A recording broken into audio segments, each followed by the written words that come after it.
Chapter 23. The bells in the church tower were ringing, calling the last stragglers to late morning service, when Sebastian jumped down from a hackney in front of St. Anne's churchyard. The rain still came down hard, in big drops that dripped from the sodden leaves of the gnarled old oak trees overhead, flattened the rank grass between the graves, and darkened the granite headstones to near black. The churchyard was not large, a collection of tombs and monuments hemmed in by tightly packed buildings that had risen up around the old stone church. Standing at the gate, Sebastian could see only 2 recent burials, their freshly turned mounds of dark brown earth heaped with funeral lilies and mums, beaten and bruised now by the rain. Winding between rusting iron railings and moss-covered statues, he worked his way toward the only other person in the cemetery, a man who stood beside one of the new graves, his head bowed, his collar turned up against the driving rain. At the sound of Sebastian's footfalls on the flagged path, the man turned, and Sebastian recognized Alain, the Chevalier de Vardon. The Chevalier's head was bare, his once fine shirt stained, his face pale and shadowed by some 3 or 4 days' growth of dark beard. "Well, if it isn't Lord Devlin," he said, blinking away the rain that ran down his cheeks and plastered his dark hair to his forehead. "Have you come to pay your respects to the dead, I wonder, or simply to add me to your list of suspects?" Sebastian paused a few steps away. Around them the rain poured, beating on the leaves of the oaks and chestnuts overhead, and shooting in noisy torrents from the slanted roofs of the surrounding tombs. "You've been talking to your sister Claire?" "That's right." The Chevalier's speech was flawlessly precise, his movements fluid and graceful. Only the icy glitter in his blue eyes betrayed the fact that he was profoundly, dangerously drunk. "She thinks Bevan Ellsworth did it." "And you?" Vardon threw back his head to let out a harsh, ringing laugh that ended in teeth-clenching scorn. "Only Frinny could be found with the woman he'd murdered still clasped in his arms, and yet managed to set everyone around him to scrambling in an effort to find someone else to blame." Sebastian shook his head. "You're wrong. The Regent didn't kill her. He couldn't have. She was dead some 6 or 8 hours before he found her in the yellow cabinet in the pavilion." The wind gusted up, bringing with it the smell of damp earth and wet stone and death. Vardon stood very still, only his chest jerking with each indrawn breath. "What are you saying?" "Guinevere Anglesey was killed Wednesday afternoon, probably someplace here in London, given that she left her home in a hackney just after luncheon." "A hackney? Going where?" he demanded, with a sharpness Sebastian hadn't expected. "I don't know." Sebastian kept his gaze on the other man's face. He saw grief there, and anger, and some of the guilt that can so often bedevil those left alive. But there was no sign of subterfuge, none of the consternation and fear one might expect from a murderer watching his elaborate stratagems of concealment beginning to unravel. "I thought perhaps you might be able to tell me." Vardon raked his fingers through his dark, wet hair, his eyes squeezing shut as a spasm of pain contorted handsome features. "I hadn't seen her since last week. Saturday." On the street behind them, a carriage went by, driven fast, its iron-rimmed wheels flying, the sound of its horse's hooves clattering dully in the wet air. The heaviness of the clouds had brought an unnatural darkness to the day, making it seem far later than it actually was. "Lady Quinlan tells me you and her sister were good friends," said Sebastian. Vardon dropped his hands to his sides, his eyes open and alert, his body tense. "I'd hazard a guess she phrased it somewhat differently." Sebastian nodded in acknowledgement. There was no love lost between the 2 sisters, was there? "That's one way of putting it. And if it surprises you, then you must have been an only child," said Vardon, with a bitterness that spoke volumes about the Chevalier's relationships with his own half-brothers and sisters. "I had 2 brothers," said Sebastian. Both were long dead, but he saw no need to add that. No need either to admit he had a sister who, less than 5 months ago, had looked forward to cheerfully watching him hang. The bond between siblings could be close. He knew that. But he also knew something of the fierce jealousies and rivalries, resentments and animosities that could flourish within the tight bonds of a family, especially when birth order could elevate one to a life of ease and power, while consigning the rest to obscurity and relative poverty. "Athelstan never had anything to do with any of his daughters," Bardon was saying. "I think he hated them. It was as if they were nothing more to him than unwanted reminders of the son he couldn't seem to have." One might expect that sort of childhood to make sisters close to each other. Only if one were unacquainted with Morgana. Up until the day Athelstan died, Morgana was desperate to curry favour with the old bastard, and she usually did it by making Gwyn look bad. An unexpected, tender smile touched the other man's lips. Mind you, Morgana didn't need to work too hard. Gwyn did a good enough job of making herself look bad. She was— He paused, searching for the right word. The smile faded. Gwyn was very angry growing up. About what? Bardon shrugged. About her mother dying, I suppose. About her father. Who knows? He went to stand beside the muddy wound of her grave, his head bowed, his fists clenched at his sides. Around them the rain poured, splashing into the puddles in the sunken hollows of old graves, and drumming on the domed roof of a nearby tomb. Suddenly he looked up, his eyes narrowing against the driven rain. "He did it, you know. Prinny, I don't care what you say. There's no doubt in my mind. What possible reason could the Prince Regent have for killing the Marchioness of Anglesey? Madness needs no reason. And they are all mad. You know that, don't you? Every last member of that god-rotted family.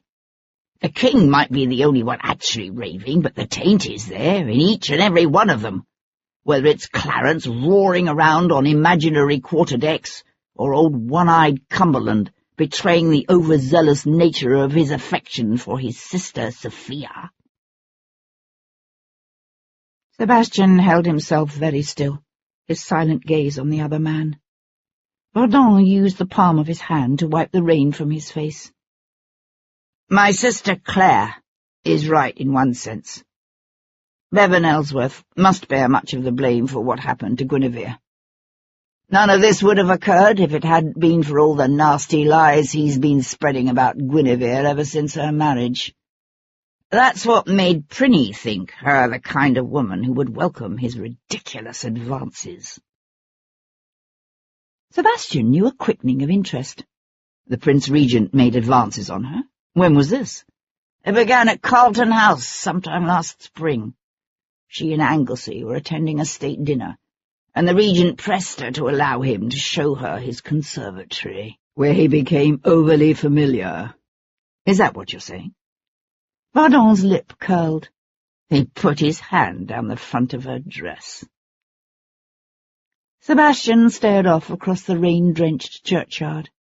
It wasn't the first time the Regent had done such a thing, Sebastian knew. A spoiled prince, handsome when young, and accustomed to a lifetime of flattery and sycophancy, the Regent frequently overestimated his appeal to women. Yet he'd claimed, when asked, that he'd barely known the young Marchioness. Sebastian brought his gaze back to the Chevalier's pale, grief-stricken face. "What did she do?" "She tried to pull away from him." He laughed, said he enjoyed a spirited woman. So she took more drastic measures. Such as, she slapped his fat, self-satisfied face. Was he in his cups? No more than usual. You'd think that sort of reaction would have quenched his desires, but it seemed to have the opposite effect. He wouldn't leave her alone. Kept soliciting her hand at balls, arranging to sit next to her at dinners. And then, just last week, he sent her a trinket. A small token of his affection, he called it. from Rundle and Bridge on Ludgate Hill. They were the prince's favourite goldsmiths and jewellers, Rundle and Bridge. It was grumbled in some quarters that he spent enough every year on jewellery to feed and clothe the entire British army. He was always buying trinkets, as he called them, to shower upon his favourites and lady friends. Ivory snuff-boxes and jewelled butterflies, amethyst and diamond bracelets, and rare, unusual necklaces. Sebastian squinted up at the rain. Silhouetted against the dark grey sky, the leafy branches of the oaks and chestnuts overhead looked black.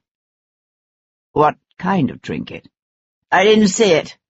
She sent it back to him, along with a note stating in no uncertain terms that his advances were unwelcome." "And Anglesey, did he know any of this?" A strange flush darkened the other man's pale, gaunt cheeks. "It's hardly the sort of thing a woman would tell her husband now, is it?" "Yet she told you," said Sebastian, and watched the colour drain slowly from the Chevalier's face. Charles, Lord Jarvis, maintained a fervent respect for the institution of the Church of England. The Church, like the monarchy, was a valuable bastion of defence against the dangerous alliance of atheistical philosophy with political radicalism.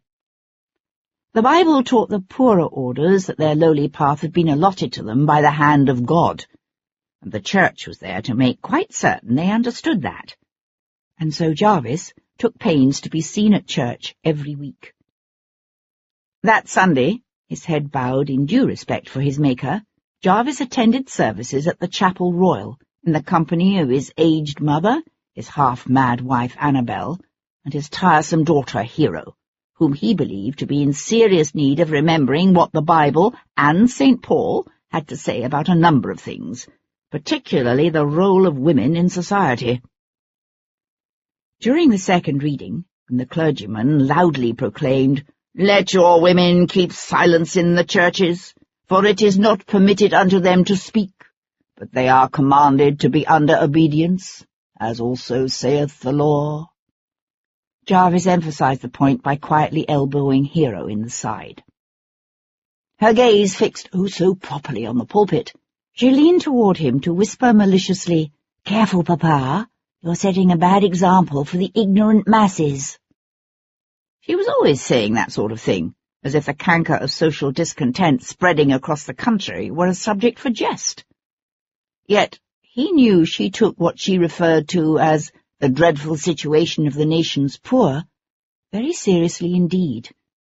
There were times when he almost suspected his daughter of harbouring radical principles herself, but it was an idea too disconcerting to be entertained for long, and he quickly dismissed it. After the service, they walked out of the palace into a grey day, still dripping rain. A man stood across the street. A tall young man, whose rough greatcoat and round hat did nothing to disguise his aristocratic bearing, or the dangerous glitter in his strange yellow eyes. Jarvis rested one hand on his daughter's arm. "See your mother and grandmother home in the carriage," he said, keeping his voice low. He expected her to argue with him. She was always arguing with him. Instead, she followed his gaze across the street. For one oddly intense moment, Hero's frank grey eyes met Devlin's feral stare. Then she deliberately turned her back on him to shepherd her mindlessly babbling mother and frowning grandmother toward the carriage. Stepping wide to avoid the filthy, rushing gutter, Jarvis crossed the street to the waiting Viscount.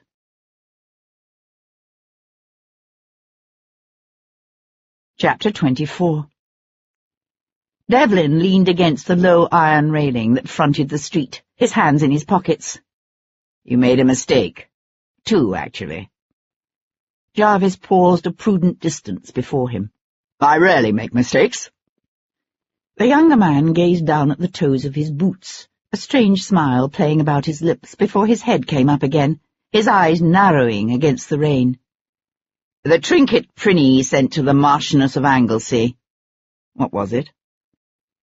At Jarvis's continuing silence, The Viscount pushed away from the fence to take a significant step forward. "What was it, damn it? And don't even think of pretending you don't know what I'm talking about."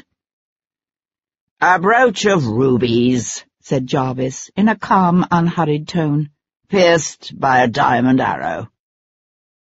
The Viscount's reaction was difficult to decipher, even for a man skilled in reading the thoughts and emotions of others.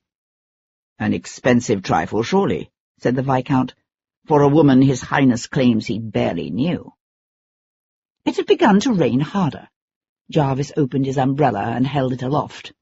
"There are times when His Highness has difficulty with the truth, particularly when the repercussions from the truth might prove unpleasant." "So what's your excuse?" Jarvis maintained a studied silence. "That's why you had the note destroyed, isn't it? Because whoever wrote it referred to her previous rejections of his advances, suggested in some way that she'd changed her mind." Again, Jarvis kept his own counsel. With a violent oath, the Viscount took a hasty step away, only to swing back again. He was making advances on her, rude, unwelcome advances, and he wasn't taking no for an answer. "Are you so certain they were unwelcome?" Devlin brought up a warning hand to slash the air between them. "Don't. That woman was poisoned, stabbed and robbed of her life and the life of her unborn child. Don't you even think of trying to take away her honor with your lies." "Poisoned? Really? How interesting." Devlin stared across the street to where the soot-darkened red brick gatehouse of St. James's Palace thrust up against the cloud-laden skies. And it came to Jarvis, watching him, that for Devlin this investigation into the circumstances of Guinevere Anglesey's death was more than an intellectual puzzle, more than just an escape from boredom. The Viscount actually cared about what had happened to that young woman. It was an unexpected element of emotion that made him both easier to manipulate and yet, at the same time, unpredictable and dangerous. "Where was Prinny early Wednesday afternoon?" the Viscount asked suddenly. "In Brighton, of course." Jarvis let out a low, deliberate laugh. "Good God! You surely aren't entertaining the notion that His Highness actually had something to do with his death, are you?" "It seems less improbable now than it did." "Why? Because the woman repulsed his advances? Don't be ridiculous. England is full of women panting for the opportunity to copulate with a future king. He need only look at one and smile." Yet what would happen, I wonder, should such a vain, sensitive prince encounter a woman with the courage to rebuff his advances? "No woman has ever accused His Highness of forcing himself upon her." The words were crisp, carefully enunciated, just bordering on anger. "Ever." Perhaps. Yet his father, a model of domestic fidelity if ever there was one, dropped his breeches and attacked his own daughter-in-law just last year. Jarvis's hand tightened around the handle of his umbrella. Although he managed to keep his voice calm, his face serene. "The Prince Regent is not going mad." Devlin's lean face remained impassive, unreadable. "Tell me about the dagger, the one you took from Guinevere Anglesey's body." Jarvis gave the Viscount a warm, reassuring smile. "Now, why would I do that?" Devlin's smile was just as calculated and decidedly chilling. "I keep asking myself that same question. You might not like it when I come up with the answer." Sebastian arrived back at his house on Brook Street to discover Sir Henry Lovejoy there before him. "Sir Henry," said Sebastian, opening the door to the library, where the Chief Magistrate of Queen Square was reading the Morning Gazette in one of the caned chairs beside the front bow window. "I trust you've not been waiting long." Lovejoy folded the Gazette into a neat rectangle and stood up. "Not long, no." He was a tiny man, barely 5 feet tall, with a high-pitched voice, thick eyeglasses, and a serious demeanour. He was also, Sebastian knew, passionately devoted to what he did. Tossing aside his greatcoat, hat, and gloves, Sebastian crossed to the brandy decanter on the table beside the empty hearth. "A glass of wine with me?" "Thank you, but no." The little magistrate clasped his hands behind his back, cleared his throat, and said, "I heard the strangest story this morning about some fellow impersonating a Bow Street officer. A handsome young man with what were described as almost animalistic eyes." "How odd."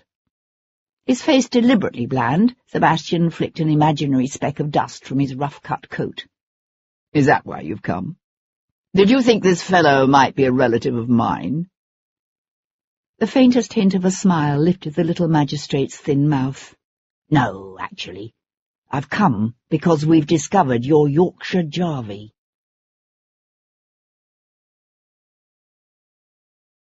Chapter 25. "He remembered the fair quite clearly," said Lovejoy. "It's not often a lady takes a hackney to the East End." Sebastian lowered his glass in surprise. "The East End?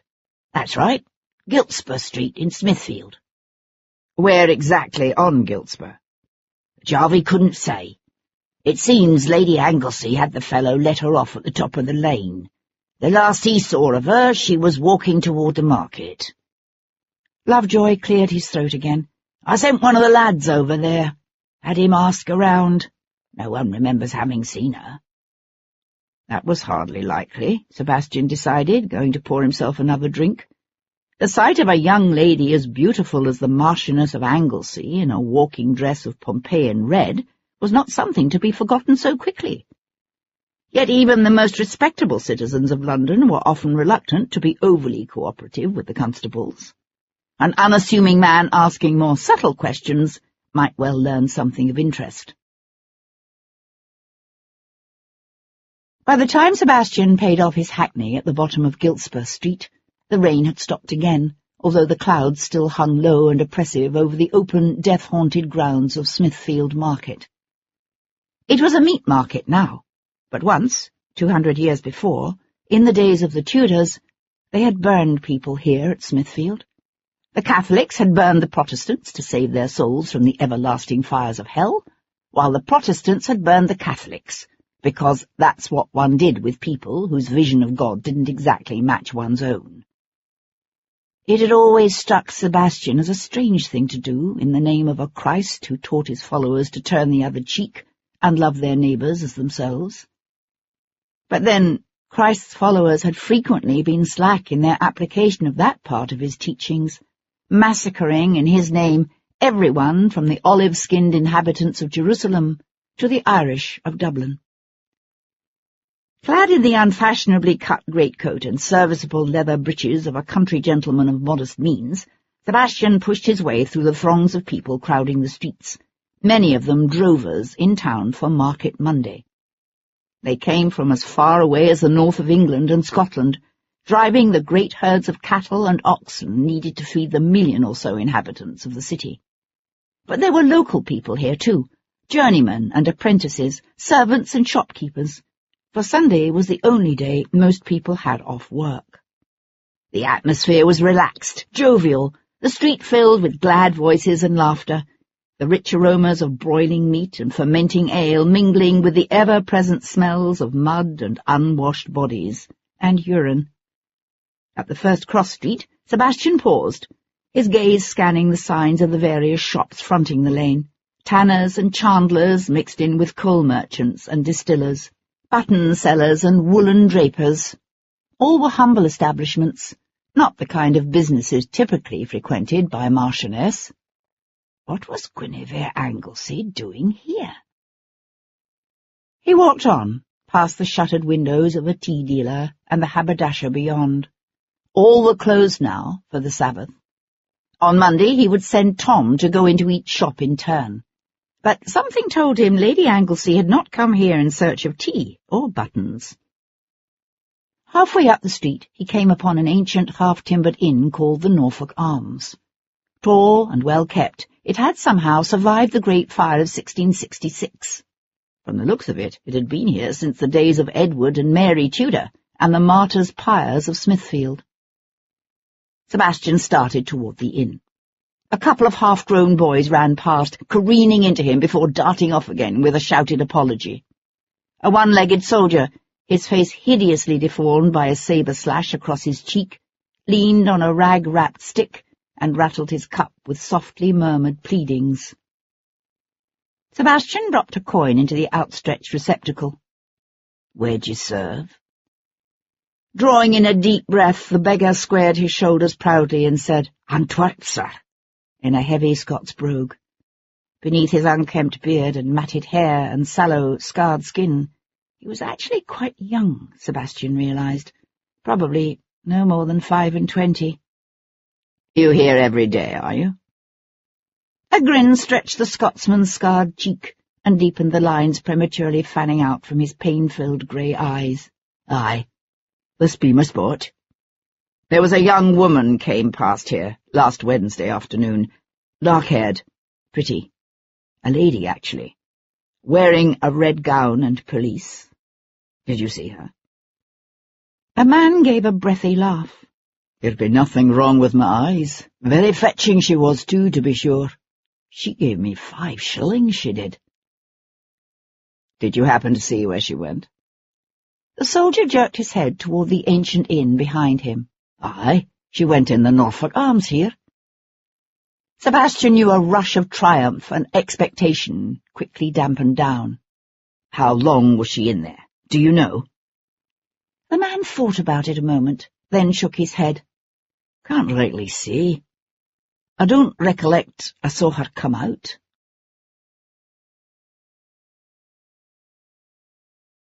Chapter 26. Sebastian stayed talking to the ex-soldier for some time. He brought some beef roasted on a spit and some ale, and they ate it together, and discussed in soldier-like detail the Portuguese campaign and the hardships of the last winter, and Colonel Trant's daring exploits in Coimbra. It was another 10 minutes or more before Sebastian slowly brought the conversation around, again, to the dark-haired beauty in the red pelisse. The soldier was convinced the lady had been alone, but he still could not remember seeing her leave, nor could he remember any of the other visitors to the inn that day. Sebastian slipped another coin in the man's cup and turned toward the inn door. Ducking his head to avoid the low lintel, Sebastian pushed into a common room thick with the smell of ale and warm, closely packed bodies. A roar of boisterous male voices mingled with the clatter of plates and the clink of pewter tankards. Then one man's voice, louder than the others, carried clearly, "If you ask me, they ought to let the poor old king out and lock up his son. That's what they ought to do." There was a moment's hush, as though everyone in the room had paused at once to draw breath. Then another man, this one from the shadowy recesses of the darkly panelled room, grumbled, "Lock up the lot of 'em, you mean? They're all as daft as me granny gimlets, every blasted one of 'em." A chorus of laughter and hear-hears swelled around the room as Sebastian worked his way toward the bar. As unassuming as a shy young man just up from the country, he ordered a pint. Then he stood with one elbow resting on the bar, his gaze drifting slowly around the crowded room to the wide upward sweep of carpeted stairs just visible through the open doorway. Guinevere would never have come in here, to the common room, but the inn had rooms upstairs and doubtless a private parlour as well. The place might be far from fashionable, but it was nonetheless respectable, at least from the looks of things. As for what a lady such as the Marchioness of Anglesey was doing here, in Smithfield, it seemed to Sebastian that the number of possible explanations was rapidly narrowing. There was only one reason he could think of for a lady to avoid the smart, fashionable hotels such as Stevens or Limmer's, and seek out an inn so hopelessly outré that there could be no danger of her encountering any of her acquaintances here. But it was a reason Sebastian found himself oddly reluctant to credit. Still sipping his ale, he shifted his attention to the innkeeper. He was a big man, tall and muscle-bound, with a shiny bald head, and the broad nose and full lips of an African. But his skin was the palest café au lait, hinting at a heritage that was at least half white, if not more. The man was aware of Sebastian in that way all good innkeepers are aware of a stranger. When Sebastian ordered another pint, the big black man brought it over himself. "New to town, are you?" said the innkeeper, slapping the pint on the ancient scarred boards between them. The man's accent was a slow drawl that whispered of magnolias and sun-baked fields and the crack of an overseer's whip. Sebastian took a sip of his ale and gave the man a friendly smile. "I'm secretary to Squire Lawrence up in Leicestershire, but my father spent some time in Georgia as a young man. Is that where you're from?" The man's eyes narrowed. "South Carolina. You're a long ways from home. Do you miss it?" The black man peeled back his lips in a hard smile that showed his strong ivory teeth. "What do you think? I was born a slave in the summer of 1775, exactly 1 year before them Yankees come up with what they call their Declaration of Independence. You ever heard of it?" "I don't believe so, no." "Oh, it's a grand-sounding piece of writing. No getting away from that. All about equality and natural rights and liberty. Only them fine words, they was only meant for white folks, not for black slaves like me." Sebastian studied the thickness of the man's strong neck, the way the veins stood out on his forehead. It was a long way for one man to have come, from being a slave on a South Carolina plantation to owning an inn on Giltspur Street in Smithfield. "I understand they're a sanctimonious lot, the Americans." The black man laughed, a deep rumbling laugh that shook his chest. "Sanctimonious? Yeah, that's a good one. I like to think they're a glorious, godly nation, sure enough, like some shining beacon on a hill that's going to lead all mankind out of the darkness of tyranny and into the light. Only look at what they done. They done killed all the red men and stole their land, and then they brung us black folks from Africa so we could do all the hard work, and them white folks, they don't need to get their lily white hands dirty. Squire Lawrence always says the Americans really fought their revolution because the king refused to allow them to disavow their treaties with the red men." "Your Squire Lawrence sounds like a smart man." Sebastian leaned forward as if imparting a secret. "To be honest with you, the squire asked me to come here to London to make a few inquiries for him. A few discreet inquiries." Sebastian added with emphasis, clearing his throat and glancing hurriedly around as if to make certain no one could overhear. "It's his sister, you see. She left the protection of her home last week. We believe some folks from the village gave her a ride to Smithfield, and I'm hoping she might have come here for a room." The big man's broad African features remained impassive. "We don't get a lot of ladies around here. You might try the Stanford, over on Snow Hill. I checked there already. The thing is, you see, I've discovered that a lady was seen entering the Norfolk Arms just last Wednesday. A young lady with dark hair and a red pelisse. Now, as far as I know, Miss Eleanor's pelisse is green, but she certainly has dark hair, and she could always have brought herself a new pelisse, couldn't she?" Sebastian paused, as if reluctant to divulge the truth. "I hesitate to say it, but we fear a man may be involved." The innkeeper wiped a cloth over the ring-marked surface of the bar. "Last Wednesday, you say?" "Yes," said Sebastian, all effusive eagerness. "Have you seen her?" "Nah. I don't know who told you such a daft thing, but we've had no ladies here. Must have been some farmer's wife he's seen, up for last week's market." The innkeeper wandered away, while Sebastian went back to sipping his ale and regarding his surroundings. The Norfolk Arms might be in Smithfield, but its clientele was not, for the most part drawn from the likes of drovers and market people. The two Israelites, conversing in low voices over near the window, could probably buy and sell the King of England several times over, while at a table near the door a small huddle of men was sharing a bottle of brandy. "Good French brandy," Sebastian noticed, his eyes narrowing. One of the men bore ink-stained fingers that suggested a clerk, while the rest had the look of barristers and solicitors from the nearby Inns of Court. As Sebastian watched, One older gentleman, with a shock of greying hair and a powerfully jutting jaw, raised his brandy and proposed a toast. To the king. The words were quietly said, so quietly that someone with hearing less acute than Sebastian's would never have heard them. The others at the table likewise raised their brandy, their voices murmuring, "Hear, hear," to the king, as they deliberately waved their glasses above a nearby water pitcher before taking a sip. Sebastian paused with his own ale halfway to his lips. To the king, over the water. It was an old toast, dating back 100 years or more, a ruse by which men could seemingly drink to the health of the reigning Hanoverian monarch, while in reality maintaining their allegiance to that other king, the dethroned Stuart king James II, and his descendants, condemned forever to live in exile. Over the water.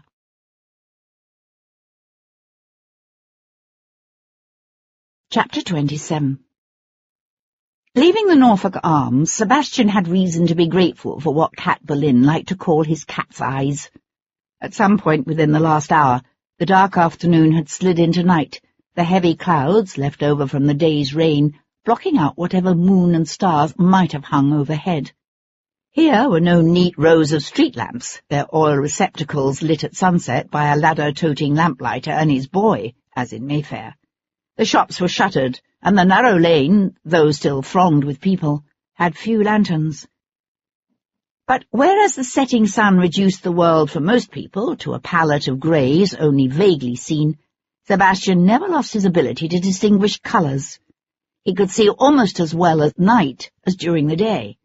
Better in some instances, for there were times when he could find the light of an extremely bright day almost too painful to be borne. And so he was aware of the shadow of a girl who slipped from the mouth of an alley he passed to fall into step behind him. "Psst," she whispered. "Sir, about the lady?" She took a quick, wary step back when Sebastian swung around. She was an exceptionally tall woman, but young. Studying her face, he suspected she was little more than a child, 15 at the most, maybe 14. She had smooth cheeks and a small nose, and strangely pale eyes that gave her an almost unearthly quality. Sebastian's hand snaked out to close around her upper arm and tighten. "What about her?" The girl let out a gasp. "Don't hurt me, please." Beneath his grip, she felt unexpectedly vulnerable. "I heard you asking about the lady what come to the inn last week. The lady in the red dress?" He searched her eyes for some sign of deceit, but could find only fear and a habitual wariness.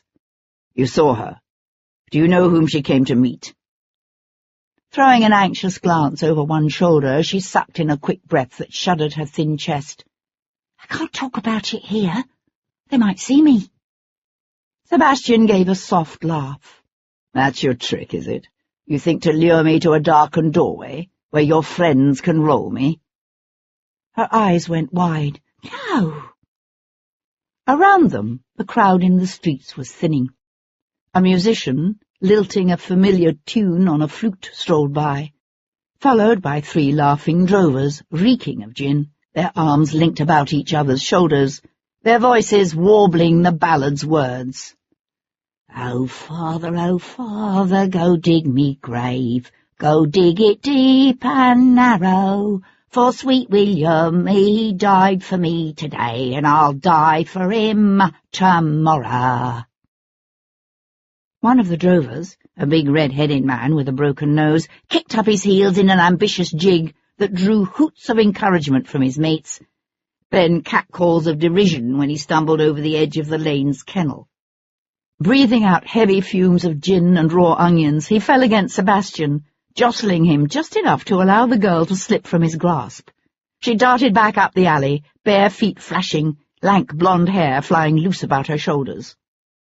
It was a trap, of course. He knew that. And still, Sebastian followed her. He found himself in a crooked passageway of packed earth, leaking a line of foul water that ran in a trickle between piles of rubbish and broken hogsheads. The buildings here were of red Tudor brick, old and crumbling, the air dank and heavy with the smell of wet mortar, and the pervasive stench of blood from a nearby butcher's shop. 100 feet or so down the alley, the girl ducked into a low doorway, just as 3 men rose up from behind a pile of crates and ranged across the narrow space. They were dressed roughly, but not, Sebastian noticed, in rags. "Looks like you made a mistake," said one of the men, taller and better dressed than the others. He had a long, patrician-nosed face that seemed vaguely familiar, although Sebastian couldn't fix a name to it. His starched white cravat was flawlessly tied, the tails of his coat black against the dark red of the brick behind him. "Doesn't it, lad?" Sebastian swung about. The silhouettes of 2 more men showed against the dim haze of the smoky torch at the mouth of the alley. He was trapped.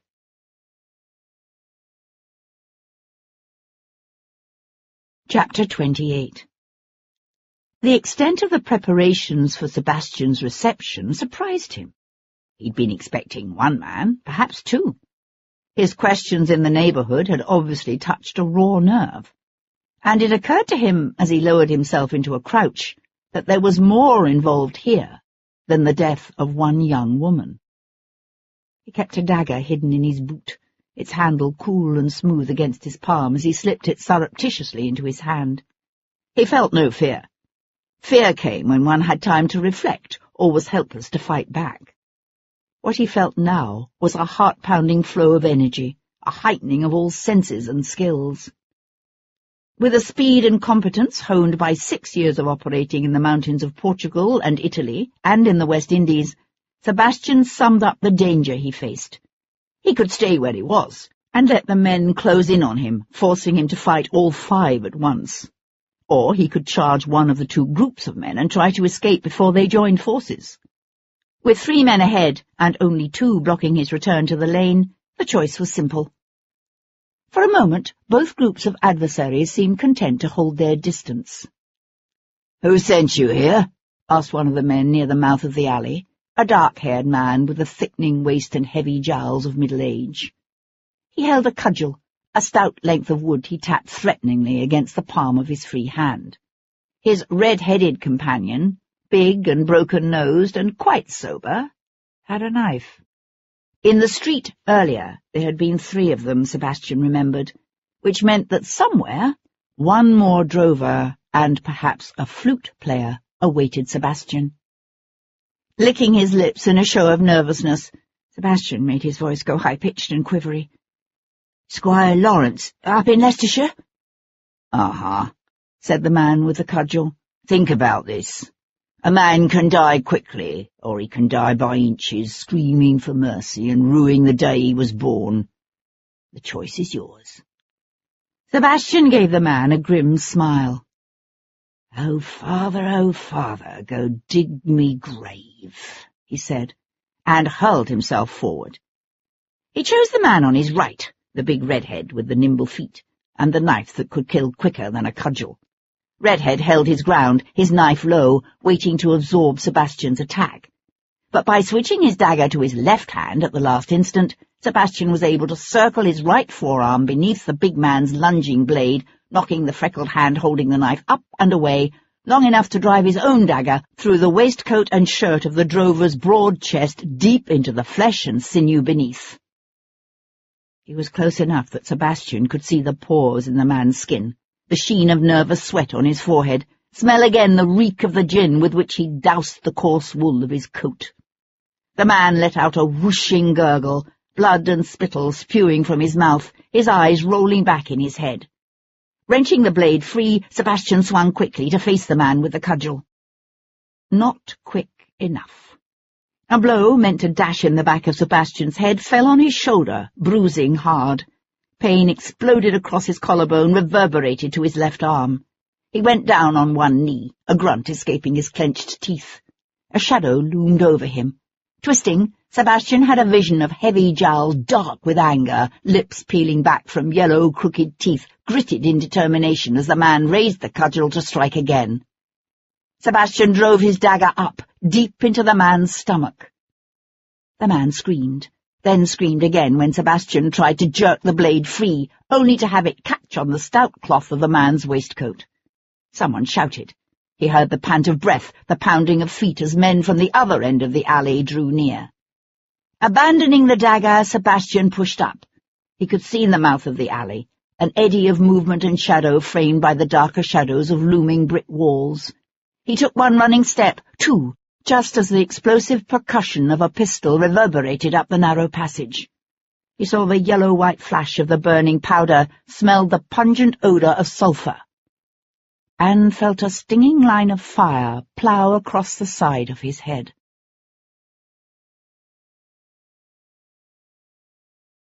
Chapter 29. Sebastian's step faltered, but he kept running. He burst from the mouth of the alley into Giltspur Street. His hat was gone. He could feel a sheet of blood running down the side of his face, its coppery tang heavy in the moist night air. More blood darkened the front of his coat and waistcoat. Only that wasn't his blood. Heads turned toward him. Women in shawls drew back, faces pale, eyes wide with fear. He knew they must have heard the pistol shot, but no one stepped forward to help him. He was a stranger here. The men behind him were not. A trickle of warm blood ran into his eyes. He stumbled off the narrow footpath. Horses' heads loomed from out of the darkness, their nostrils flaring. He heard the crack of a whip and a shout and the jingle of harness. He jumped back, barely in time to avoid the flashing hooves and rumbling iron-rimmed wheels of a big green and red brewer's wagon driven fast up the road.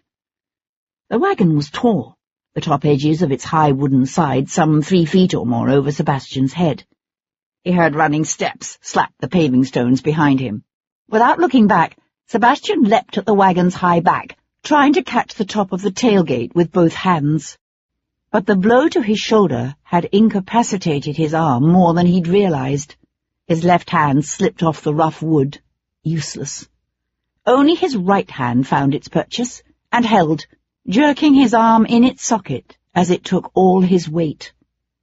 From somewhere behind him came a shout, followed by a hoarse, "There he is! Stop him!"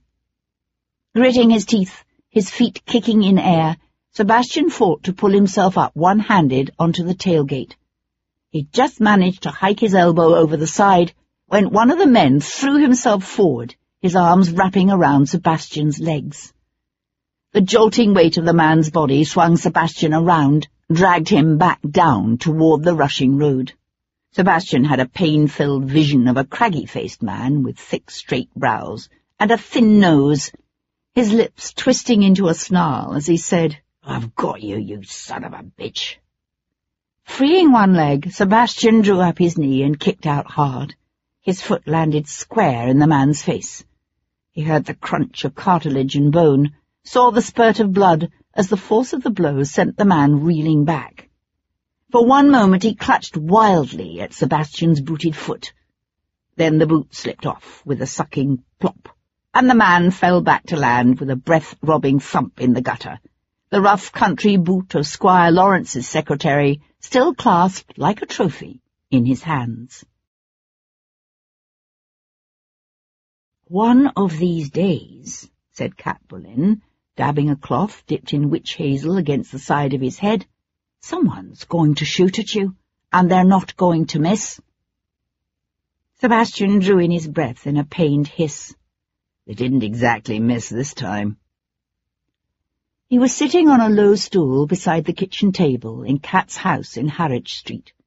Elspeth and the rest of Cat's small staff had withdrawn to spend their evening off in their rooms in the attics high above, leaving the house dark and quiet. In the distance, he could hear the faint, mournful tolling of a death knell. Bringing up one hand, he explored the open gash that parted the hair just above his ear. She batted his hand away. "Don't touch!" She was busy for a moment, mixing crushed herbs from the apothecary into a salve. Then she said, "You knew it was a trap. Why walk into it?" "I thought I might learn something. I wasn't expecting 5 men, or a pistol." "So, what did you learn? That your questions are making someone uncomfortable? You knew that. Someone's been following you for days." I don't think my shadow was amongst the men who attacked me. Would you recognize him if you saw him? No, but the men today didn't know who I was. If they had, my friend with the cudgel wouldn't have been so anxious to find out who sent me. She finished smearing the open wound with a salve and went to pack a clean cloth with a mixture of grated raw potatoes and cold milk. Are you going to tell Sir Henry about this? Sebastian looked up from peeling his shirt off over his head. Lovejoy, what the devil could he do? She came to slap the cold compress on his bruised shoulder. He could send someone to investigate the Norfolk arms. That's just what I need, he said, reaching up to hold the compress in place. Some thick-headed constable tromping about the place, asking blunt questions and putting up everyone's back. It's the best way I can think of to make sure we never learn anything. Her gaze met his, her beautiful blue eyes wide and troubled. You can't go there again yourself. He touched her face, his fingertips skimming gently across her cheek. Careful, Miss Boleyn. You're in danger of betraying an almost wifely concern for my health. He expected her to make some quick rejoinder and then flit away. Instead, she leaned against him, her arms coming around his neck to hold him close. If these people are involved in a conspiracy against the regent, and they think you're onto them, they won't hesitate to kill you. You know that. He pressed his face against the softness of her breasts. We know the men at one table in the common room of the Norfolk Arms have a romantic attachment to a dead exiled king. That doesn't make the entire district guilty of plotting to overthrow the Hanoverian dynasty. She pushed away from him and went to assemble the various salves and potions she'd been using.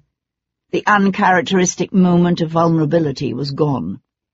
She was once more in control, her voice teasing as she said, I thought you didn't believe in coincidences. Stretching to his feet, he swung his arm in slow circles, working out the stiffness in the muscle. I don't, but I can't see how it fits with what I know of Guinevere Anglesey's life.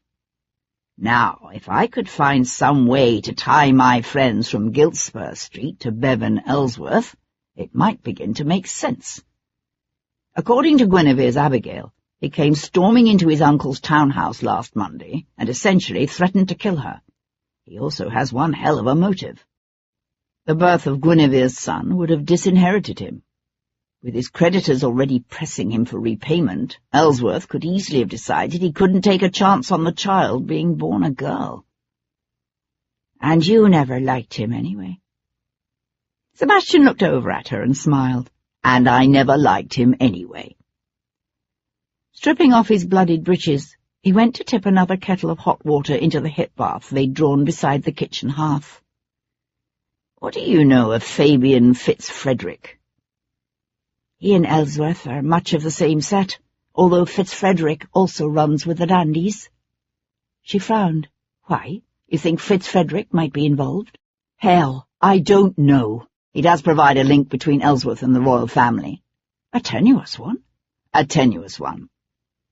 Sebastian stepped over the high enamelled sides and settled himself in the tub, his knees drawn up close to his chest. The problem is, while the Inns of Court are suspiciously close to Giltspur Street, Ellsworth himself simply wouldn't have had time to drag Guinevere's body down to Brighton and still make it back to his faro game in Pickering Place by 10 o'clock. Apart from which, the man's interests begin and end with the turf and gaming table, and the set of his coat, of course. Why would he go through all the risks involved in attempting to implicate the regent? To deflect suspicion from himself? Cat suggested. Surely there are easier ways to have done so.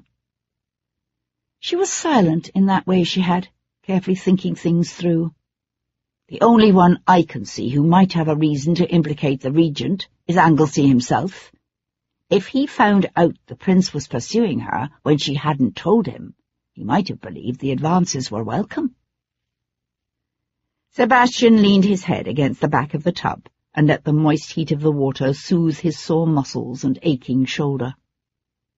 After a few moments he said, If Anglesey were to implicate anyone in his wife's murder, I think it would be his nephew, not the regent.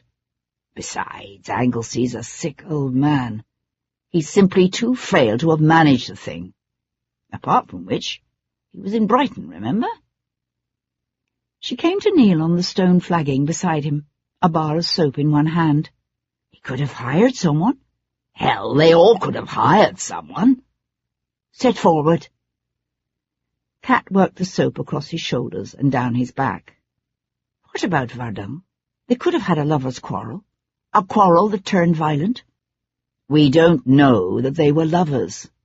They were lovers, said Cat. Sebastian smiled as she rubbed the soap around his side and over his chest. He himself wasn't so sure. According to his mother, Verdun was at home until that evening, he reminded her. Well, she would say that, wouldn't she? Cat pushed to her feet and took a step back as he stood up, water streaming down his torso.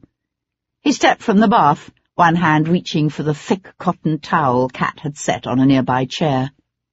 I'm obviously missing something I should be seeing.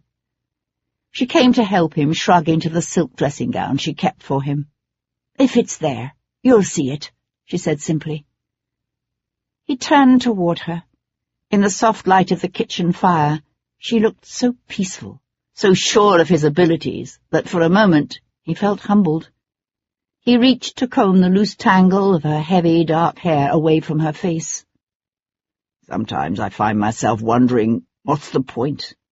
Even if I do find who killed her, and why, it won't change anything. She'll still be dead.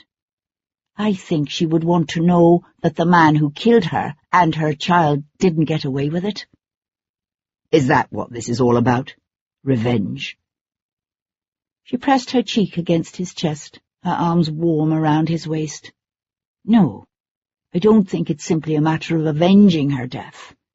It's also about protecting the memory of who she was, by not letting people distort the truth to protect themselves, and about making sure that whoever did this won't have a chance to do it again. He took her face between his hands, felt the pulse in her neck beat against his palm. She seemed so fragile beneath his touch, so vulnerable, that for a moment his heart caught with fear, and he knew the urge to sweep her into his arms and hold her close. Hold her safe. Forever. Marry me, Cat, he said suddenly. There isn't a reason you can come up with for refusing me that doesn't sound weak and absurd when you think about how quickly death could take either of us. Her lips parted, her intense blue eyes widening with pain as she looked into his face and shook her head. We can't live our lives as if we were to die tomorrow. Perhaps we should. And spend a lifetime in regret? I wouldn't regret it. A smile touched her lips, then quickly faded. You think that now?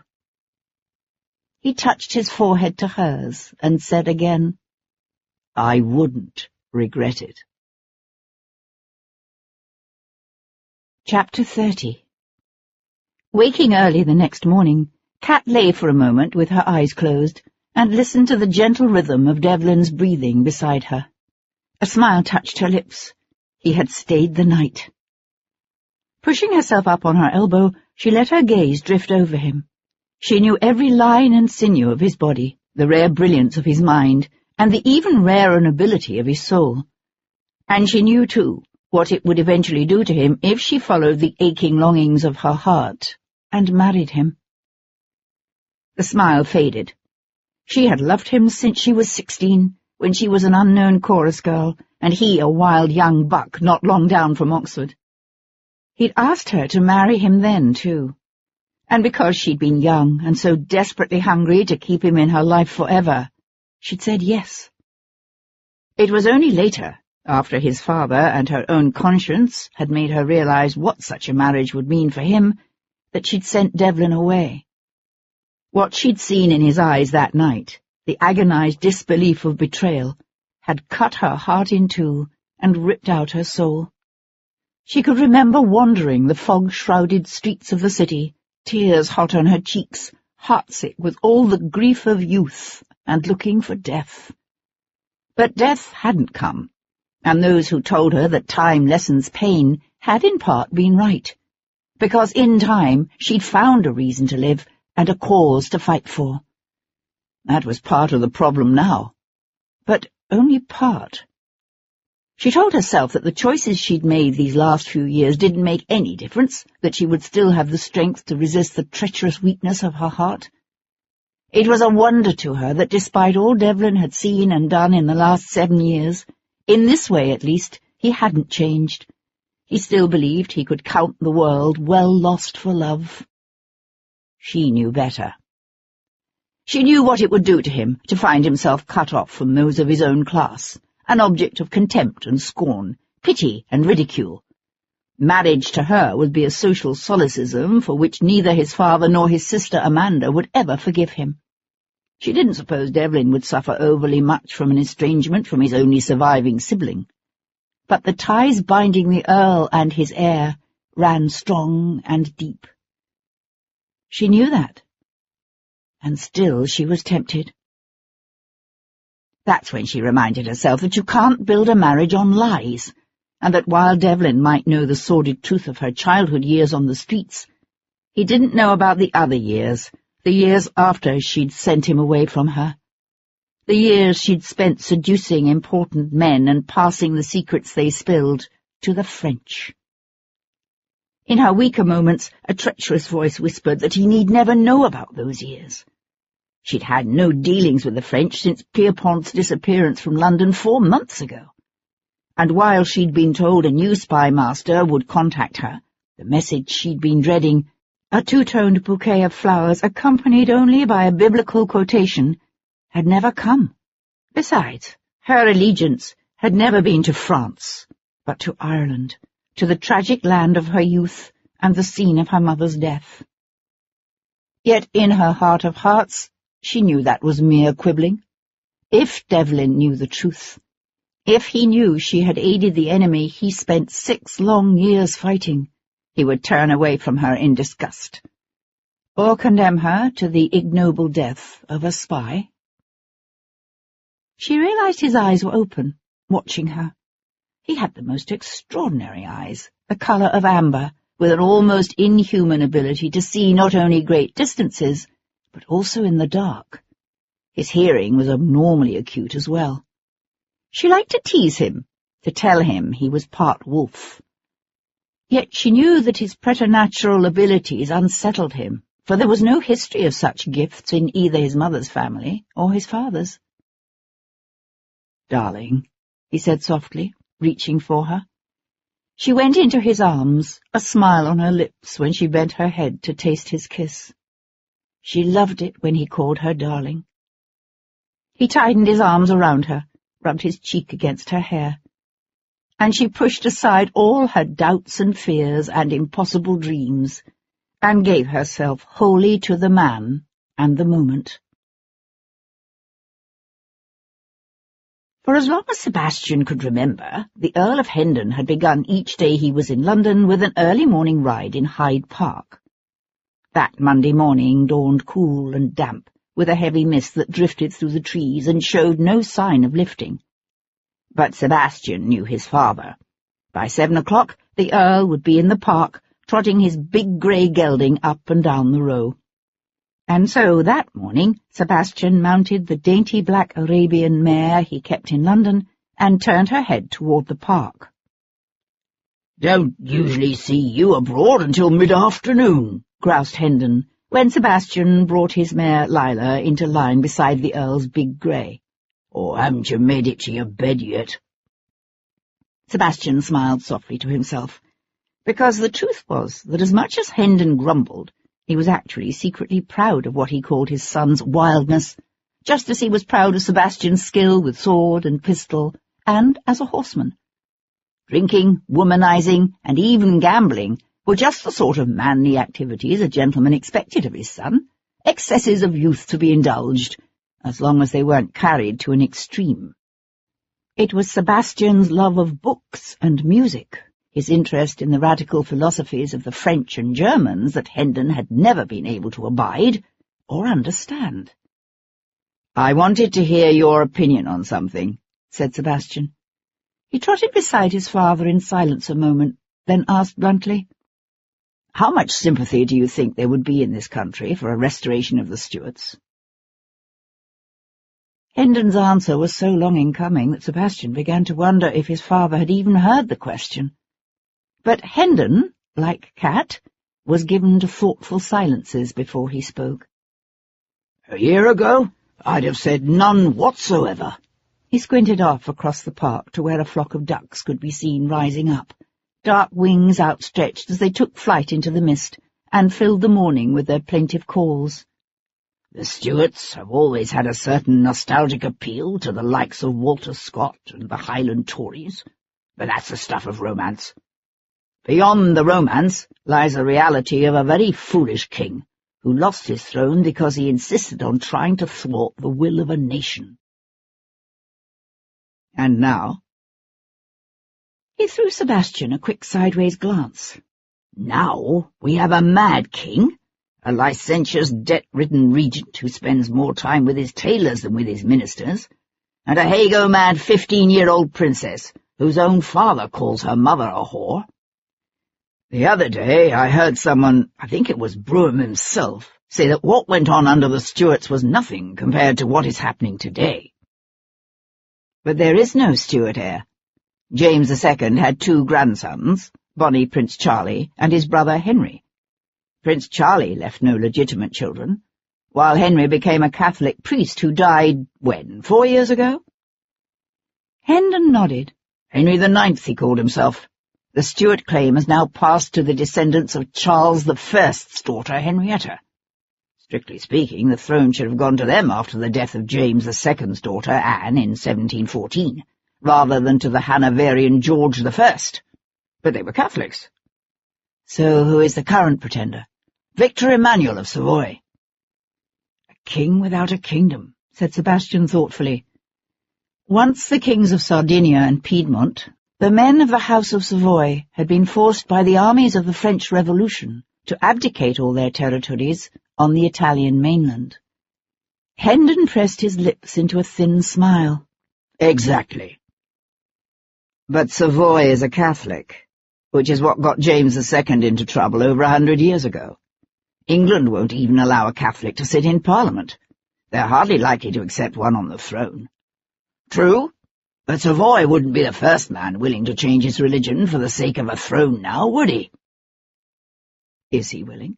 "I don't know. I've been hearing things lately that disturb me. All this talk about a curse, for instance. People saying the House of Hanover is cursed, and that England will be cursed too as long as a usurper sits upon her throne. Where do you suppose that came from?" "You think the Jacobites started it?" "Who knows how these things start, but it seems to have fallen on very receptive ground. If there is still an organized conspiracy to replace the Hanovers, now would be the time for them to make a move." Hendon rode in silence for a moment, his gaze fixed on some point beyond his horse's ears. The silence filled with the creak of saddle leather and the rhythmic pattern of their horses' hooves on the soft earth. "I was born the year after the 45, he said in a tight voice. "I grew up with the tales of what those times were like. I wouldn't want to see some fool visit such horrors upon us again." Sebastian studied his father's closed face. It was the stuff of legends, the Highland Rising of 1745 in support of Bonnie Prince Charlie. Sebastian had heard the stories too, from his grandmother, Hendon's mother, who had been a grant from Glen Moriston. Stories of unarmed clansmen dragged out of crofts and slaughtered before their screaming children, of women and children burned alive, or turned out of their villages to die in the snow. What was done to the Highlanders after Culloden would forever be a dark stain on the English soul. Everything from the pipes to the plaids to the Gallic language itself had been forbidden, obliterating an entire culture. "Who would support a restoration now?" Sebastian asked. "The Scots?" Hendon shook his head. "The chiefs who supported the Stuarts were all killed or exiled years ago, while their clansmen lie in forgotten graves or were transported to America. Besides, the risings were always more about Scotland than about the Stuarts. What interest have the Scots in some Italian princeling whose great-great-grandmother happens to have been the daughter of Charles I, rather than of James I? Hendon was right. Apart from the romantic appeal of a lost cause, the Stuart claimant to the throne would no longer inspire enthusiasm in Scotland. Nor would Jacobitism have much appeal to the Tories of today. The Hanoverian succession had been a disaster for the old Tories. There was little resemblance between the Tories of the early 18th century and the new Toryism that had emerged from the fears inspired by the French Revolution. Far from sympathising with the Catholics, the Tories had become fierce defenders of the Church of England, opposing religious toleration of both Catholics and non-conforming dissenters alike. It was now, ironically, the Whigs who championed the cause of tolerance. But it would be hard to imagine the Whigs advocating a restoration of the Stuarts. For in this, the Whigs had not changed. While the Tories had turned their backs on reform and embraced the sanctity of property over the defence of individual liberty, the Whigs remained dedicated to limiting the power of the Crown, and had claimed the objectives and achievements of the Glorious Revolution as their own. As they rode, the morning mist began to lift, blown away by a cold wind that kept the park deserted, except for one or two solitary riders. Hendon posted along in silence for a few moments, his thoughts to himself. Then he said, "It's the necklace, isn't it? That's what sent you off on this." Sebastian studied his father's closed, hard profile. They had never been close, even in the golden years of Sebastian's early childhood, when all the people he'd loved, his mother, his brothers, Richard and Cecil, had all lived. Then had come the black summer of Cecil and Sophie's deaths, and at one point it seemed to Sebastian that the Earl came very close to actually hating him for living when all the others had died. With time, Sebastian had seen a re-emergence of some signs of Hendon's gruff affection, but things had never been the same, and now it was as if a wall of silence and mistrust had reared up between them anew. Sebastian had no idea how to surmount it. "Partially," he said simply. Sebastian had never asked the Marquis of Anglesey how his wife came to be wearing the ancient talisman once given by a Welsh witch to her Stuart lover. It hadn't seemed fitting somehow when Sebastian's main interest in the necklace had been personal. But he was beginning to realize the Triskelion might have played a more important part in Guinevere's death than he'd first realized.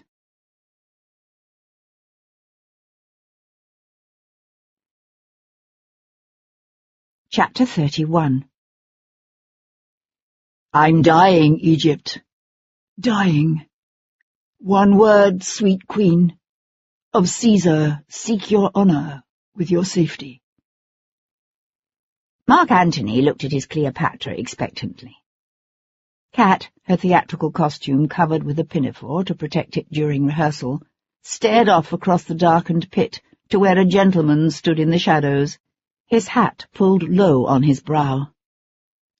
The pit was empty in the afternoon light, the theatre silent except for a distant hammering and the swish of the cleaning lady's broom sweeping up the orange peels that littered the floor from last night's performance. The gentleman should not be here. "Of Caesar seek your honour with your safety," repeated Mark Antony, his voice sharp with exasperation.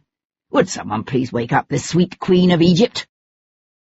Kat jerked and swung back to face her Mark Antony. "They do not go together," she said, then mouthed, "Sorry." After that she was careful not to miss any more cues, but she remained aware of the gentleman in the shadows. She thought she recognized him. He was the Duc de Royan, one of the noblemen who had come to London in the train of the dethroned Louis XVIII, or the Comte de Lille, as he called himself. Royan professed to be a fierce opponent of Napoleon's regime, but then Leon Pierpont had also claimed to be an enemy of Napoleon, all the while serving as the French spymaster in London. "Come, thou mortal wretch," said Kat, applying a papier-mâché asp to her breast. "With thy sharp teeth, this knot intrinsicate of life at once untie." When she turned around, the Duc de Royan was gone. As soon as rehearsal ended, she hurried down the corridor to her dressing-room. Heart beating uncomfortably fast, she thrust open the door.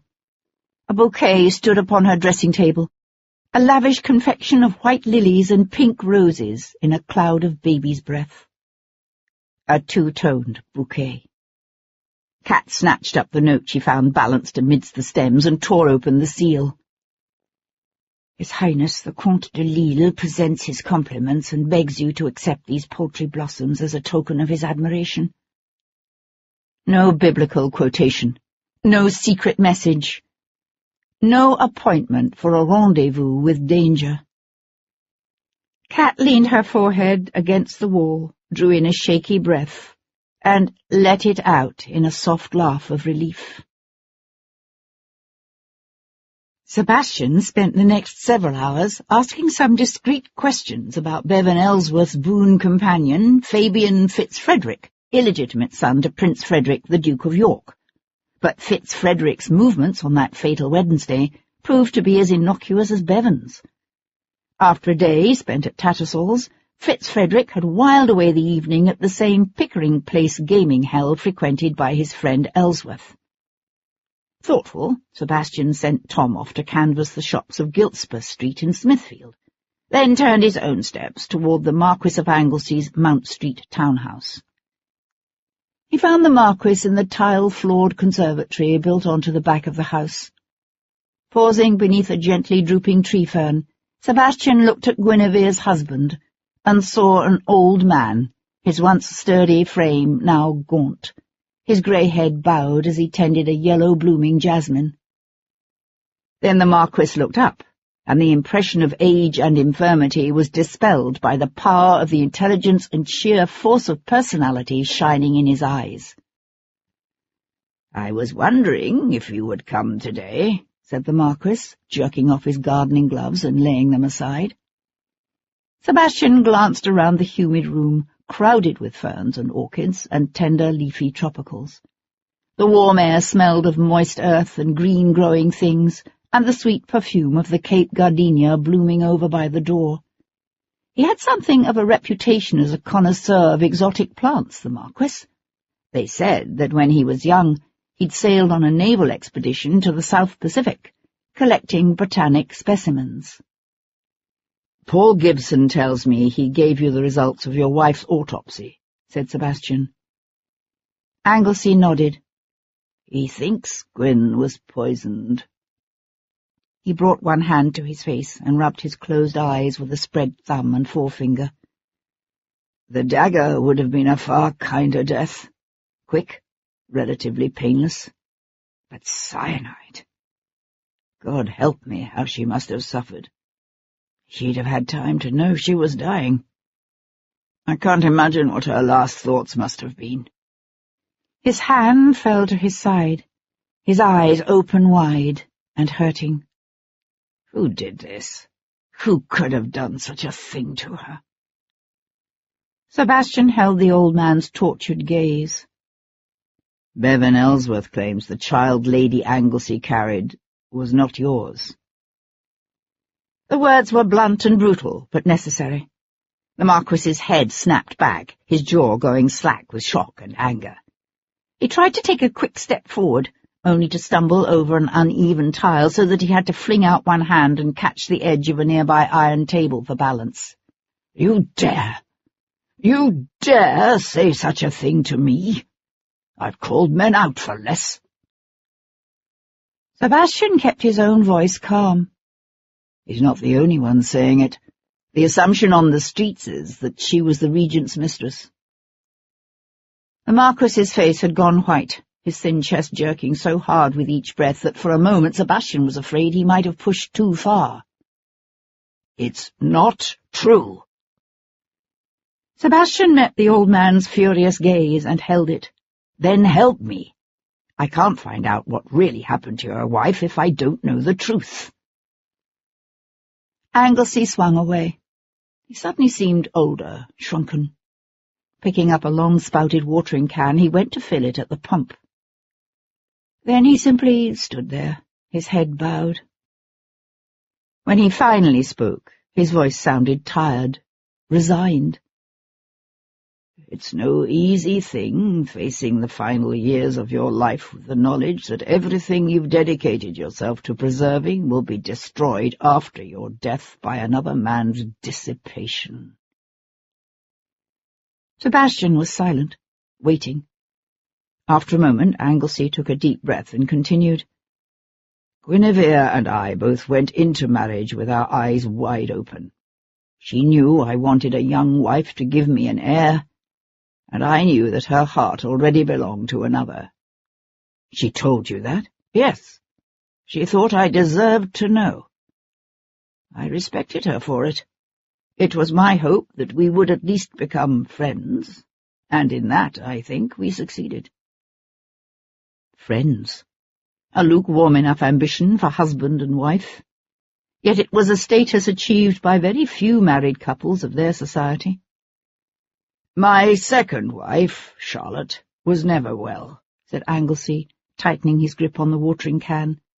"For the last 15 years of her life, I essentially lived the life of a monk. Other men in my position would have taken a mistress, but I never did. Perhaps that was a mistake." It was a common maxim that a man lost his ability to bed a woman when he quit bedding women. An old maxim that probably had a fair amount of truth in it, Sebastian decided.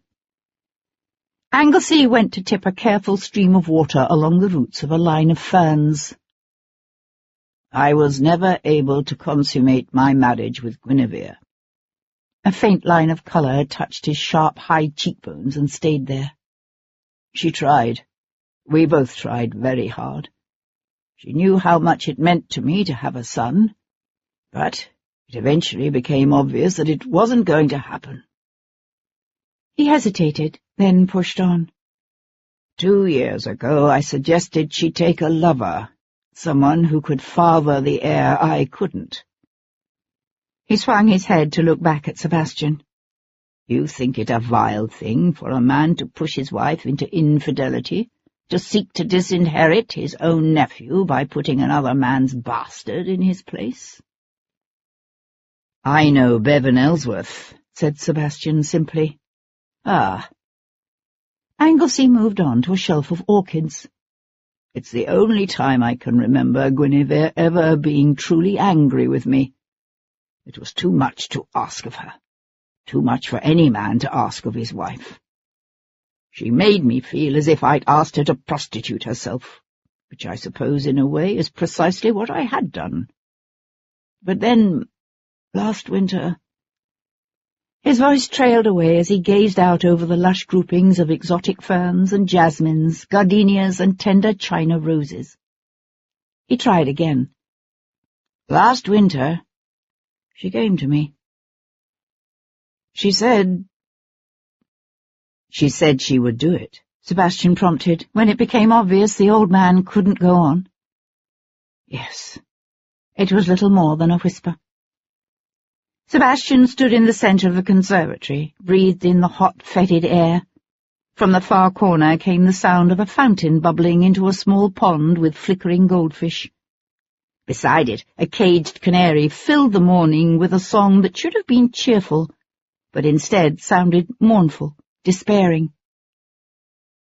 The name of her lover. What was it? Anglesey emptied his watering can, then simply stood there, staring down at the moist, dark earth before him. "I thought it better never to ask. I didn't want to know." "Could it have been the man she was in love with before you married?" He was silent for a moment. It was obvious the possibility had occurred to him. Perhaps, but I honestly don't know. By last winter, Sebastian thought, the Chevalier would have completed his studies at Oxford.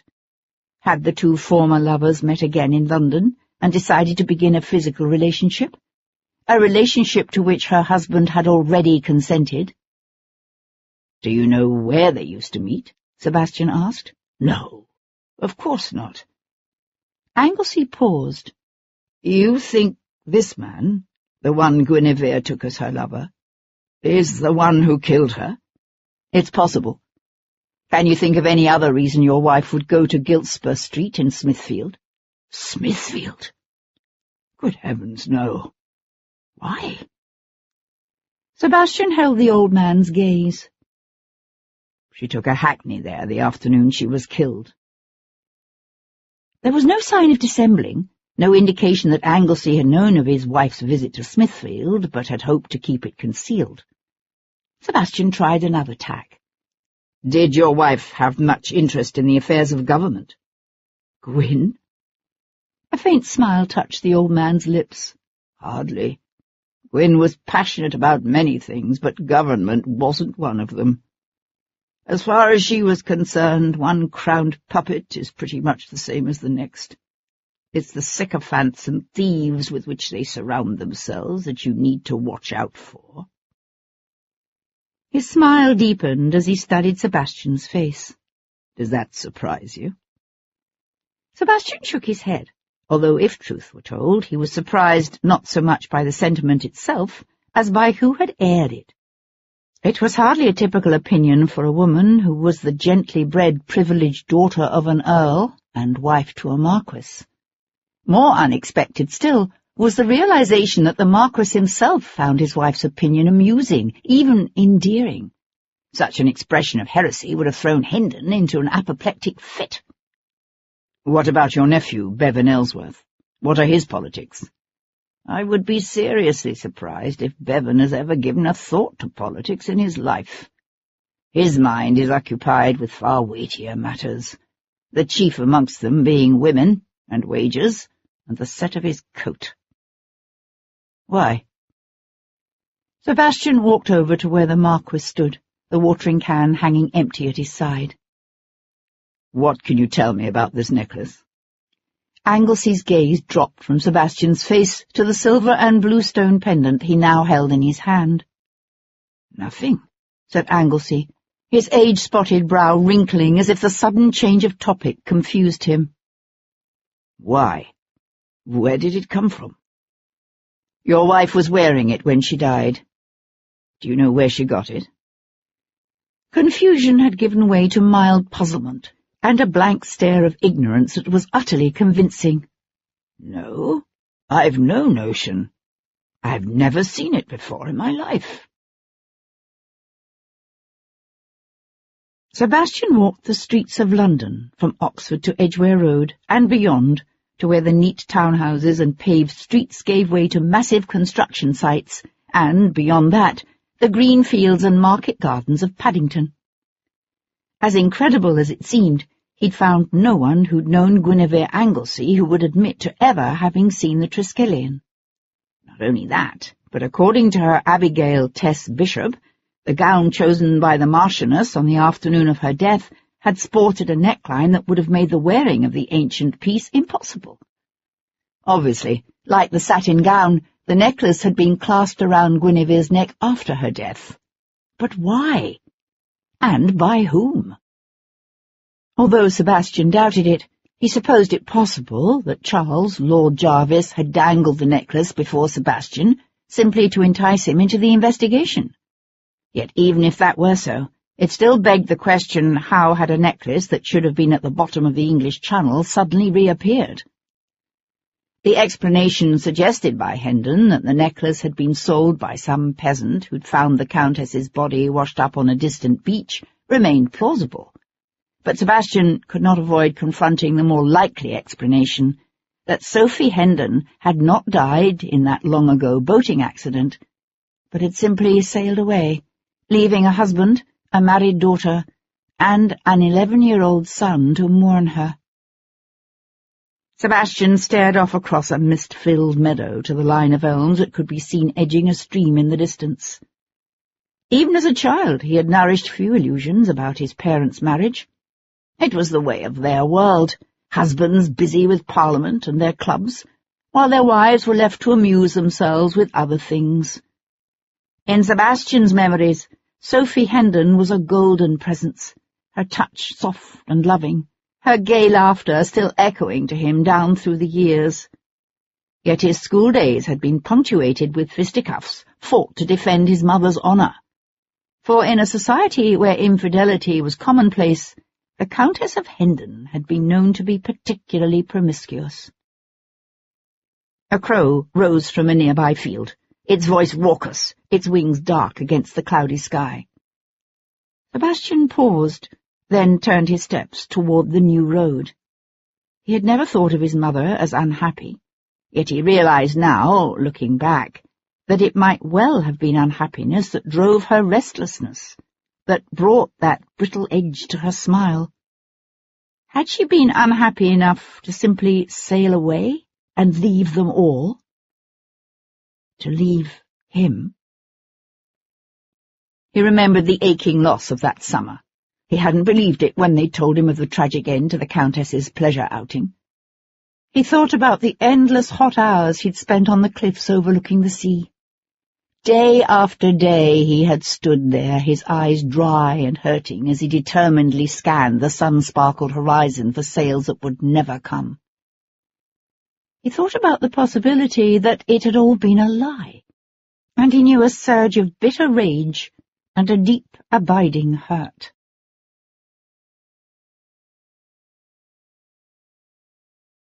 Chapter 32.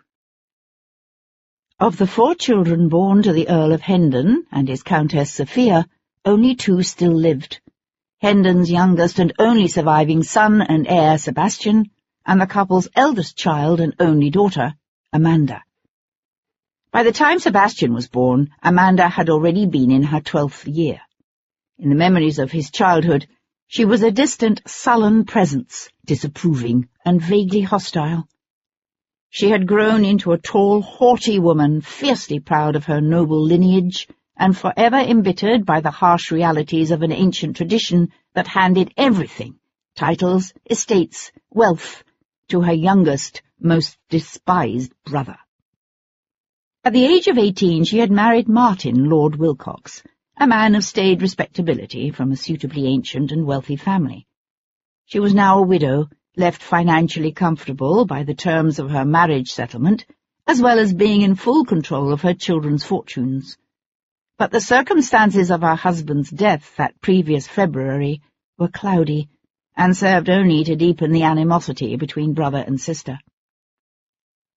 He found her that afternoon walking the boxwood-trimmed paths of the iron-railed square before her house. She still wore the heavy black trappings of deep mourning, a state of forced idleness and isolation he knew she must find trying, although she would never show it. She turned at his approach. In her early 40s now, Amanda had inherited her mother's fairness and slim, elegant carriage, and combined it with Hendon's more blunt, heavy facial features. At the sight of Sebastian, her blue, sincere eyes narrowed.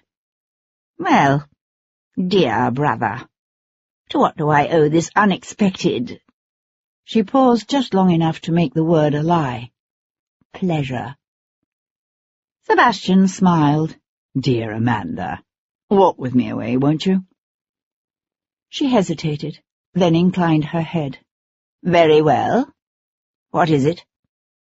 They turned their steps together toward the statue that stood at the center of the square. "I wanted to ask you a question. Is it possible, do you think, that Mother didn't die in a boating accident that summer? That the accident was simply a hoax? A ruse?" Amanda continued to walk in silence for so long that he didn't think she planned to answer him. At last she said, "What makes you ask?" He studied her taut, controlled profile. "I have my reasons. As I recall, no wreckage was ever found. Is that true?" An unexpected smile touched her lips. "What are you suggesting?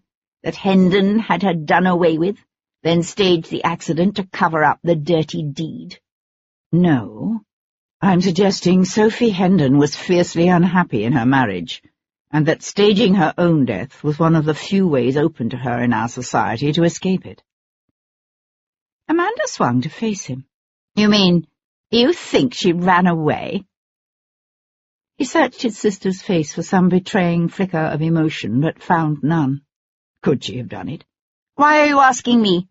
I wasn't even in Brighton that summer, remember? I was already married with young children of my own. You're her daughter. She glanced up at the lichen-covered statue of an ancient Tudor king beside them. Have you discussed this with Hendon? Yes. He may not know the truth himself. Not all truths are ever known, dear brother, she said, gathering her black skirts. Now you'll have to excuse me. I'm expecting Lady Jersey this afternoon.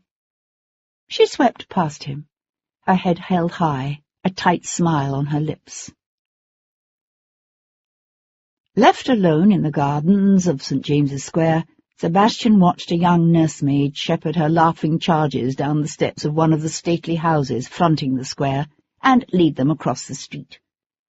He turned in a slow circle, his gaze sweeping row after row of imposing mansions around him. How many women, he wondered, lived lives of quiet despair behind those imposing facades?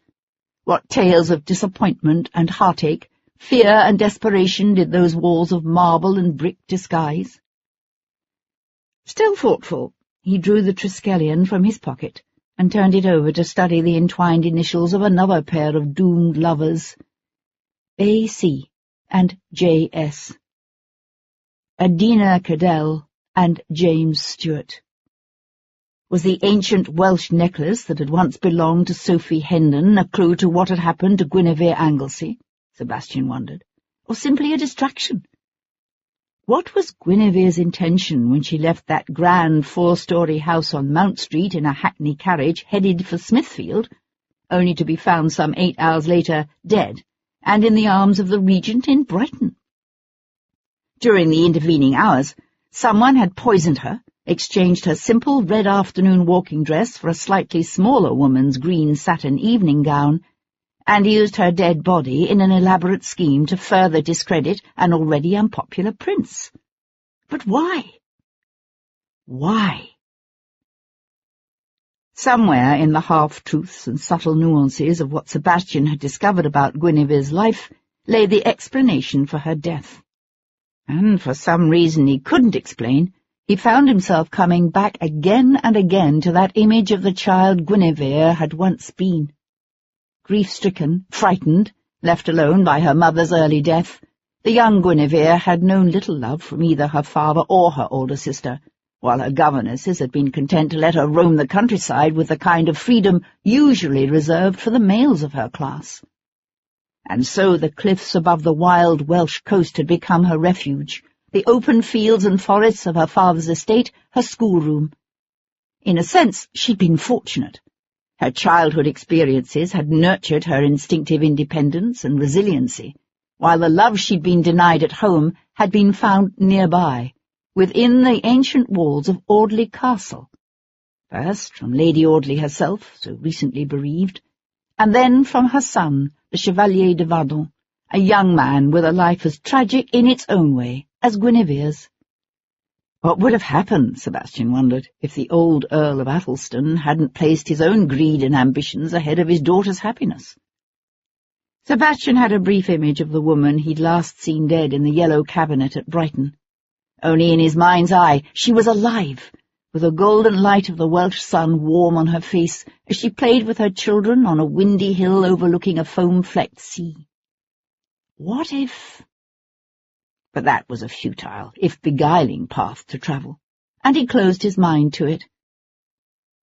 Watching the nursemaid chase after her wayward charges, Sebastian found himself remembering what Guinevere had said to the starving, desperate woman she'd made her Abigail. If we're given a hard road to walk in life, we can't give up. We must fight to find some way to make what we want out of what life has given us. Faced with such determined opposition from her family, another woman might simply have succumbed to the wishes of her keepers and lived a pale, unhappy life of resignation and acceptance. But not Guinevere. Given no real choice, she had come to London. But she had come determined to find some way to make her life on her own terms. And so she had taken to husband the Marquis of Anglesey, a man who was not only wealthy and kindly, but also old enough to be nearing the end of his life. As a wealthy widow, Guinevere would have been free to marry to please herself. Had that been her objective? Only, in the end, it had been the Marquis of Anglesey who buried his beautiful young wife.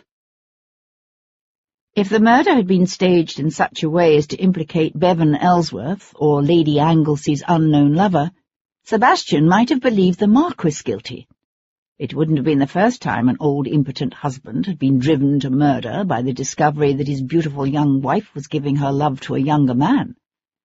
But Guinevere Anglesey's killer hadn't implicated Bevan Ellsworth.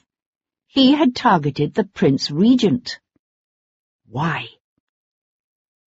Leaving the square, Sebastian closed his fist around the bluestone necklace, a necklace given as a talisman by a Welsh witch to her lover, a fugitive Stuart prince, who in turn had presented it to his illegitimate daughter on her wedding day.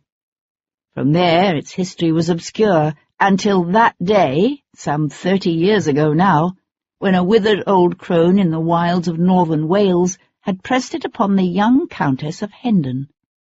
Whatever link existed between the two women must lie there, Sebastian decided, somewhere in the green, misty mountains of northern Wales.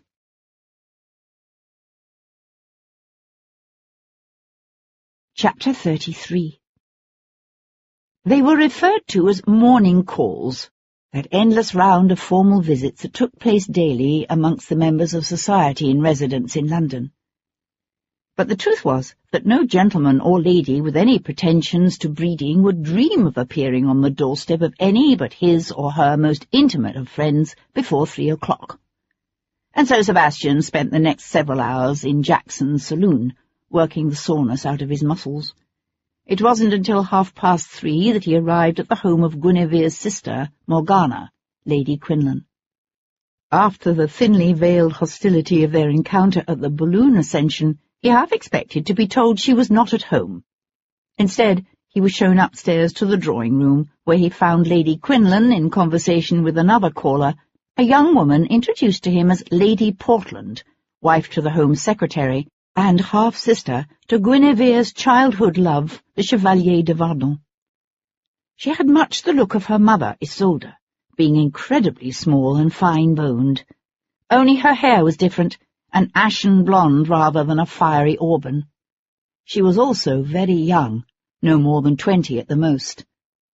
As a child of Lady Audley's second marriage, she was younger than Vardon, younger even than Guinevere. "Lord Devlin," said Claire Portland, offering her hand and looking up at him with that intense interest used to flirtatious effect by so many of her sex. "I've been hearing a great deal to your credit." The hand in his was a dainty, frail thing, and he found himself thinking that Claire Portland, like her mother, was far too tiny to have been the owner of the green satin gown that had been used as Guinevere's death-shroud. "Portland tells me you've agreed to help discover the truth about what happened to poor Guinevere," Claire was saying. "How gallant of you." Sebastian adjusted the tails of his coat and sat on a nearby sofa. "I don't recall," he said to Lady Portland. "Were you present at the Prince's musical evening last Wednesday?" She gave a little shudder. "Thank goodness, no. I had the headache and decided to stay in my room." "But you were in Brighton?" "Oh, yes." She leaned forward as if confiding a secret. "Personally, I find the place rather tedious, but now that Prinny has been named regent, I fear we shall all be doomed to follow him down there every summer." Leaning back again, she fixed him with an intense gaze and said, "Is it true what Portland says, that the people on the streets actually believe the prince killed poor Gwyn?" Sebastian glanced at Morgana, who sat quietly beside the empty hearth.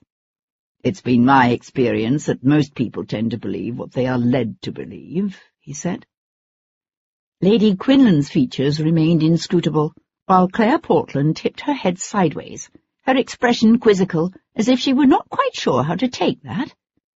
Looking into her clear, cornflower blue eyes, Sebastian found himself wondering just how much Lord Portland confided in his pretty young wife. She projected an image of innocence and gaiety, of disingenuous superficiality, and the mindless helplessness most men found appealing. But Sebastian knew it was an impression deliberately created by many of her sisters, a consciously deceptive facade that often hid a sharp and calculating mind. Claire Portland was, after all, Lady Audley's daughter, and Lady Audley was neither mindless nor helpless. Lord Portland's pretty young wife stayed chatting a few minutes more, then very correctly rose, as required by custom, to take her leave. Yet as she made her adieus with sweet effusiveness, Sebastian caught the furtive glance she shared with their hostess. It was a look that spoke of an intention to follow up Sebastian's visit with a private conference, and hinted at the existence of an old, close friendship. A friendship he wouldn't have expected between the plain, intensely serious Morgana and this flirtatious woman who was at least as young, if not younger than, the murdered sister with whom Morgana claimed to have had so little in common. "Why are you doing this?" Morgana asked, fixing Sebastian with a thoughtful stare as soon as the footman had shown her other guest out. "It's not for the love of the Prince Regent, whatever Claire might think." Sebastian raised his eyebrows in a simulation of surprise. "Does Lady Portland indeed think that?" An expression he couldn't quite decipher flitted across his hostess's features. She leaned back in her chair, one hand smoothing her gown across her lap. "You came, obviously, to ask me something. What is it?"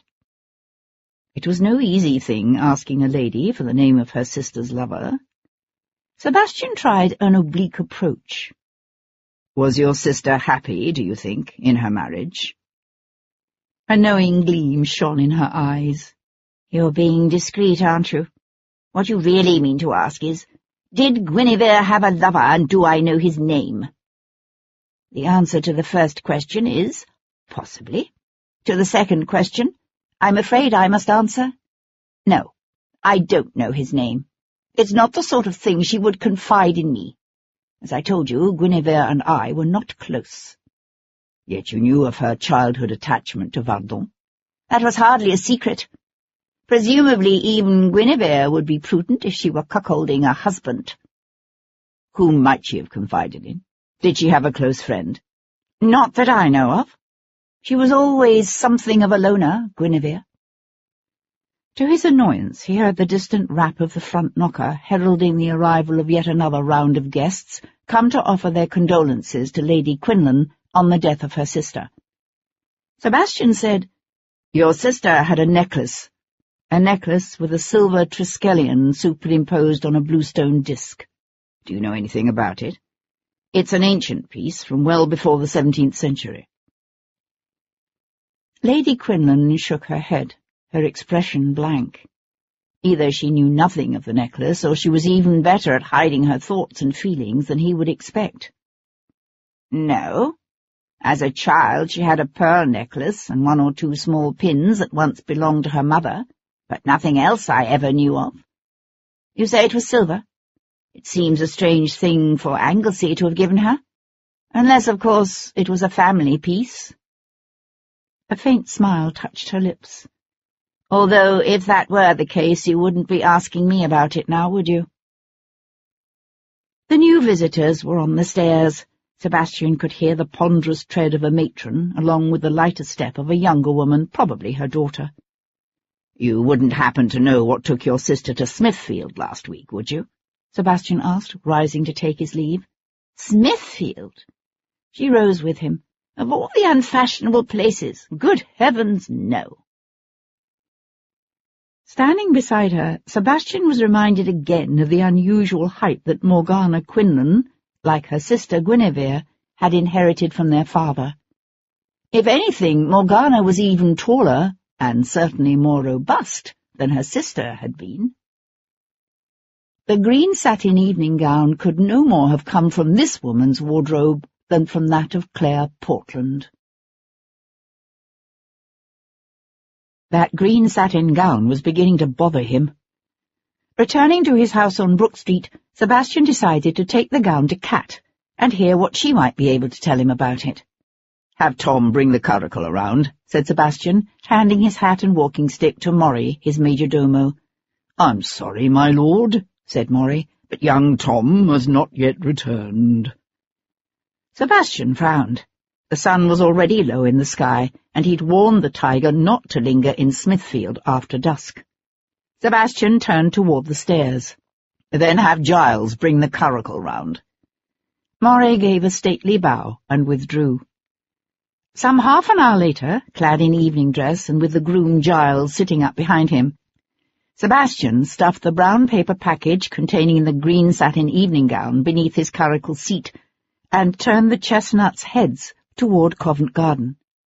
Already the setting sun was painting long streaks of orange and vivid pink across a fading sky. The traffic in the streets was heavy, the ponderous wagons of the carters and coal sellers mingling with the elegant landaus and barouches of the ton as the fashionably idle set out for the opera and theatre, and endless round of dinner parties, card parties, and soirees with which they filled their evenings. There were single horsemen, too, fashionable bucks in leather breeches and white-topped high boots, their blood mounts stepping high and proud, country gentlemen in old-fashioned frock-coats, their horses sturdy and serviceable, and one brown-coated gentleman on a nondescript grey, who was still trailing a steady distance behind as the more fashionable districts faded away, and Sebastian swung the curricle into St. Martin's. Ignoring the turning that would have taken him to King Street and Covent Garden beyond, Sebastian simply continued on south toward the river. The horse was different, of course, a grey in place of the more noticeable bay, but there was something instantly recognizable about the set of the man's shoulders, his easy seat in the saddle. It was the shadow from South Downs. Alert now, Sebastian swung left onto Chandos Street. Following at a judicious interval, the brown-coated horseman kept pace with him. Ahead, the street formed a lopsided Y around the sharply pointed corner of an ancient brick building whose ground floor housed an apothecary, its rotting sign peeling paint, its small windows shuttered now with the coming of night. Most of the traffic here veered left toward Bedford Street. Sebastian guided the chestnuts into a narrow opening to the right, then turned a second hard right into an even narrower lane that angled off toward the river. A heavy odour of age and damp closed in around them. High sagging walls rose up steeply on either side, cutting off the dim light of the dying day. Most of the shops here were shuttered as well, or simply boarded up, the narrow, nearly deserted footpaths edging a lane of old cobbles half lost in a thick, noisome mud. "Here, take them," said Sebastian, passing the reins to his groom. "Keep going and wait for me at the theatre." Giles scrambled slack-jawed into the seat. "My lord?" "You heard me." One hand braced against the high seat iron beside him, Sebastian vaulted lightly to the cobbles. He was aware of heads turning. Ignoring them, he sprinted back to the ironmonger's that stood on the corner. Beside it, a pile of scrap metal and old timbers blocked the footpath and spilled out into the lane. Sebastian scrambled to the top, the boards creaking and shifting precariously beneath him. From the street came the passing whirl of a lightly sprung phaeton, mingling with the ponderous rattle of a heavy wagon's iron-rimmed wheels and the even clip-clop of a single approaching horse. Throwing a quick glance toward the bottom of the lane, Sebastian could see his curricle quite clearly, the solitary figure of the blue-coated groom silhouetted against the brick of the ancient Tudor buildings. But for most people, the curricle would be a dark blur, the number of men it carried impossible to discern in the gathering darkness. The clatter of hooves came closer. Sebastian returned his attention to the corner beside him. An old woman walked past, bent nearly double beneath a bundle of what looked like rags. Sebastian settled himself into a crouch. A rat, its nose twitching, its eyes shining in the darkness, crept out from beneath the rotting board at Sebastian's feet, just as the brown-coated rider turned the corner. The flickering flambeau, thrust into a holder fixed high up on the wall of the building opposite, revealed a man with a top hat pulled low on his forehead. His gaze narrowed as he studied the curricle at the bottom of the lane. Sebastian could see the man's powerfully jutting nose and sweeping side whiskers, the rest of his face clean-shaven and utterly unfamiliar. The rat squealed in alarm and scampered off just as Sebastian leapt.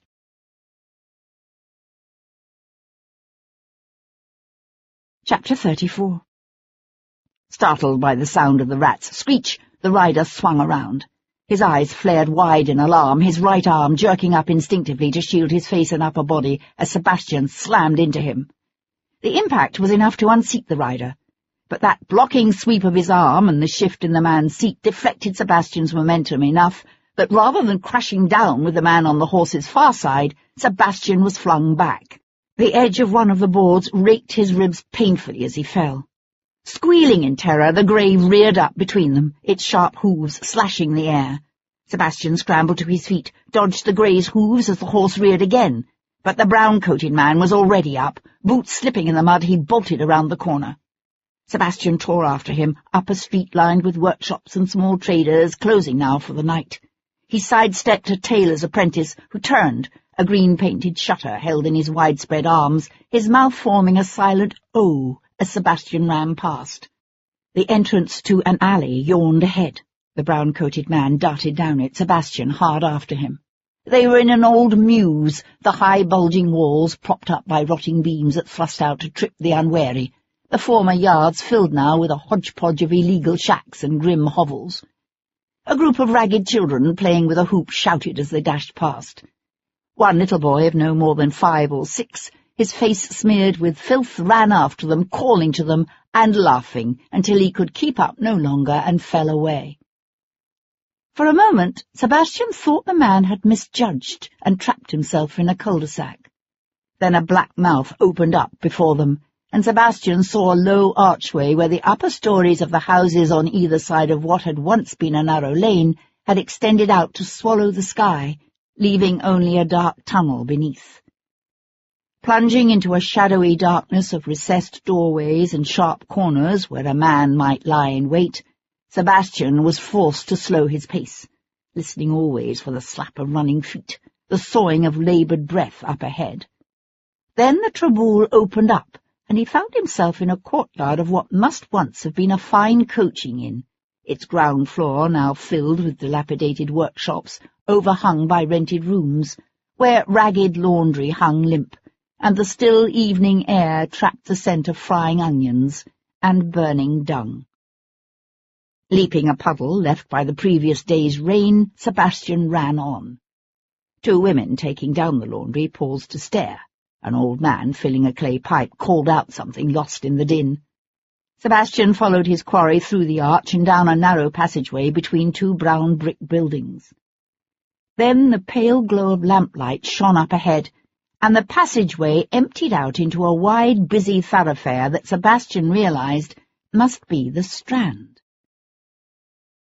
The man ahead of him was breathing heavily now, stumbling as he dodged between a hackney and a ponderous old landau sporting a faded crest.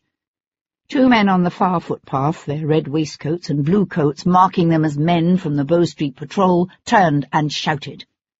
Brown-coat's head snapped around, his open mouth sucking in air, his eyes going wide. Abandoning the busy lamp-lit expanse of the Strand, he careered around the next corner, heading now toward the river. The streets were newer here, and straight, the chance of running into a trap diminished. Lungs aching, his breath coming hard and fast, Sebastian pushed himself on. They were halfway across the open square of Hungerford Market when Sebastian caught him. Reaching out, Sebastian closed his hand on the man's shoulder and spun him around. They lost their balance together, the man pulling back, Sebastian practically running over him as, legs tangling, they sprawled across the pavement. Brown-coat's back hit the ground hard, driving the wind out of him. "Who are you?" Sebastian demanded. The man heaved up against him once, then lay still, panting, his face ashen with pain. "Damn you!" Sebastian closed his fist on the cloth of the man's coat to draw him up, then slam him back down again. "Who set you after me?" A heavy hand fell on Sebastian's shoulder, jerking him up. There now, me lads," said a gruff voice. "What's all this, then?"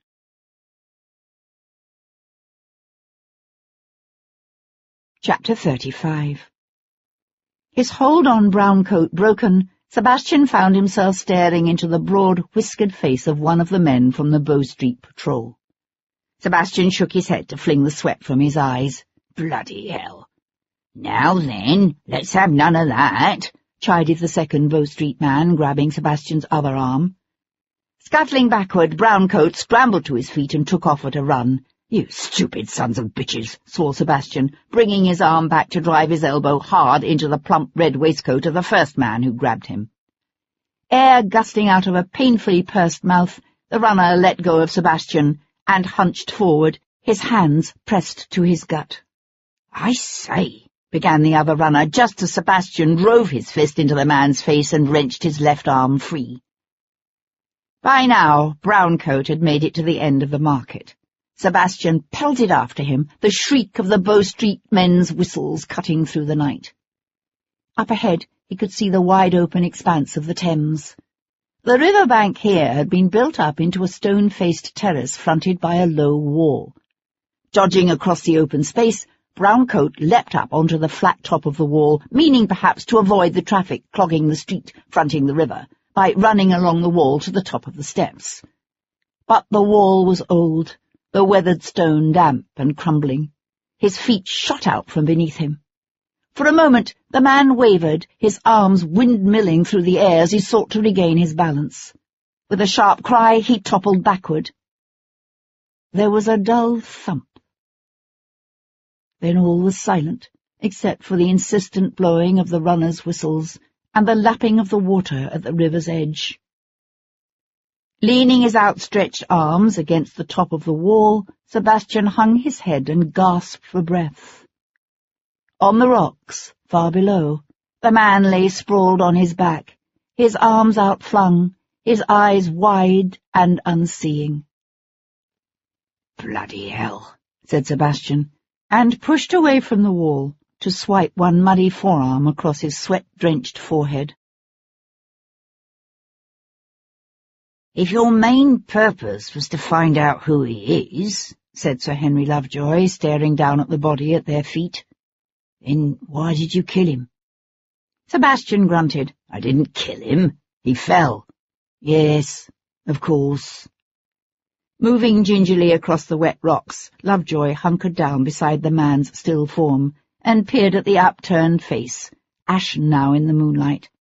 "Do you know who he is?" "No. Do you?" The little magistrate shook his head. "Any idea why he was following you?" "I was hoping you might be able to help me discover that." Lovejoy threw him a pained look and stood up. "Have you seen this morning's papers?" "No. Why?"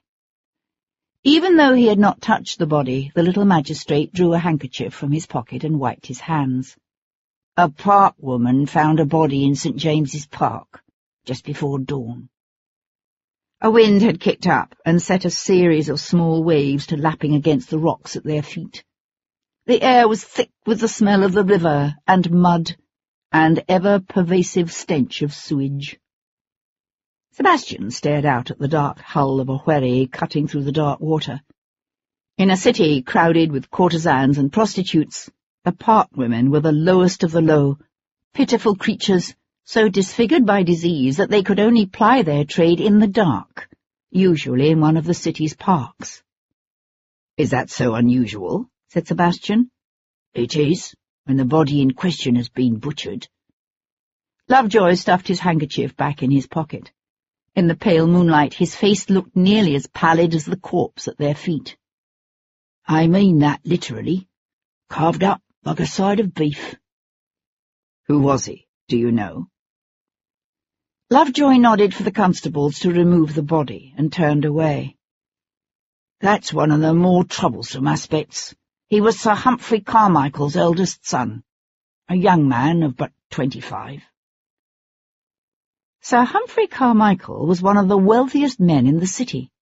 Born the son of a weaver, he now had a hand in everything from manufacturing and banking to mining and shipping. Until his son's murderer was caught, the city's constables and magistrates would be expected to concentrate on nothing else. "Incidentally, one of the Bow Street men is talking about laying charges," Lovejoy said, climbing the steps. "You broke his nose. He ripped my coat. Lovejoy turned to run an eye over Sebastian's exquisitely tailored coat of Bath superfine, now muddied and scuffed beyond repair. A faint smile played about one corner of the magistrate's normally tense mouth. "I'll tell him that."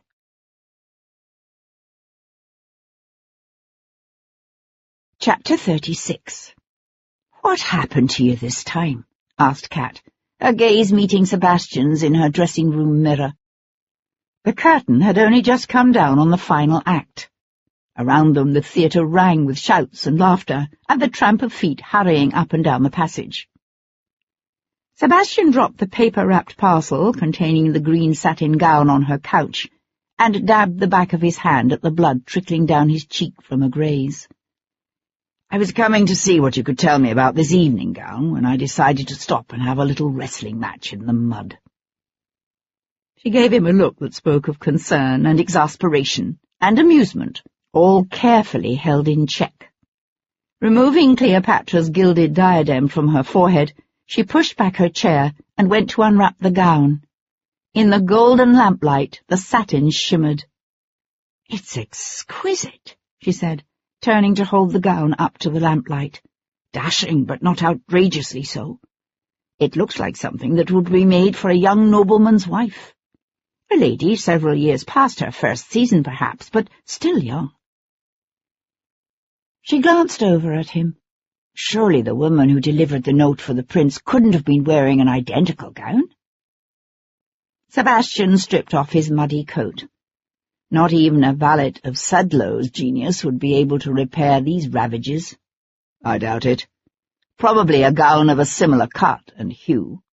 A female might have noticed the difference, but not most men." Sebastian surveyed the damage done to his waistcoat. It was as ruined as his coat. Whoever she was, she obviously had a hand in the Marchioness's death. "Not necessarily. I know dozens of actresses more than capable of giving a very credible performance as a lady. The killer could simply have hired someone." "Perhaps, but it seems a risky thing to have done." Kat turned the gown inside out to inspect the seams. "Look at these tiny stitches. There aren't many mantua-makers in town capable of producing work of this quality." He came up beside her. "Do you think if we found the maker, she could tell us who ordered it?" "Certainly she could. Whether she actually would or not depends on how she's approached." Sebastian hooked an elbow behind her neck, drawing her close. "Are you suggesting my approach might be clumsy?" Kat rubbed her open lips against his. "I'm suggesting she might find the question slightly more appropriate coming from a female." Grinning, he laced his fingers through her hair and rubbed the pads of his thumbs back and forth across her cheeks. "Then, maybe—" He broke off as a knock sounded at her door. "Flowers for Miss Boleyn," called a young voice. "Oh, Lord, not again," said Kat. Sebastian let his gaze drift around the buckets of roses and lilies and orchids that covered every conceivable surface of the dressing-room, including the floor. "You appear to have a new admirer," he said, as she went to jerk open the door. Nichols, the young boy who ran errands for the theatre, grinned and thrust a small sheaf of flowers into her arms. "Here's another one. This bloke gave me a whole shilling. If this keeps up, I'm going to be able to set up my own shop soon." "It wasn't the same man?" asked Kat. Sebastian lifted the flowers from her arms. "At least this one won't take up half the room. It's a strange bouquet, though, isn't it? 1 yellow lily and 9 white roses. What an odd conceit. So, who is your admirer?" Kat had gone suddenly, oddly pale. "The others were from the Comte de Lille." "This one's not?" She looked down at the card in her hand. "No." He frowned. "What is it? What's wrong? Who are they from?" "I don't know. It doesn't say." He lifted the card from her hand. "And the king made silver and gold at Jerusalem as plenteous as stones. And cedar trees made he as the sycamore trees that are in the vale of abundance." He read aloud, then handed it back to her with a laugh. What kind of gallant sends a woman a bouquet with a quote from the Bible? After Sebastian left, Kat sat for some time staring at the strange bouquet. 1 yellow lily, 9 white roses. The 19th, the day after tomorrow. No, it couldn't be. She told herself it was a simple coincidence, that the flowers must have been sent by an admirer. With a shaking hand she lifted the note and read it again. And the king made silver and gold. With each breath, the sweet scent of the lily and roses floated up to engulf her until she thought she might be sick. She crushed the note in her hand and dropped it to the floor. She kept her Bible tucked away beneath a collection of old costumes and programs in her trunk. It took her some time to locate the reference. She'd been raised a Catholic, and her knowledge of the Bible was not extensive, but she found it eventually. Chronicles, chapter 1, verse 15. She closed the Bible. The black leather covers gripped tight between her hands. Her gaze fixed on the crumpled note on the floor. In the soft light, the broken seal looked like drops of bright blood. It had been so long, over 4 months now. Somehow she'd almost convinced herself this day wasn't going to come. She'd even begun to delude herself into thinking that she might be able to put it all behind her. God help her, she'd actually begun to dream about building some kind of a future with the man she loved more than life itself. But Ireland was still not free. The war between England and France still raged long and bloody. And on Wednesday the 19th of June, at 1:15 in the afternoon, Pierrepont's successor and Napoleon's new spymaster in London would be looking to meet Kat Boleyn in the Physic Gardens at Chelsea.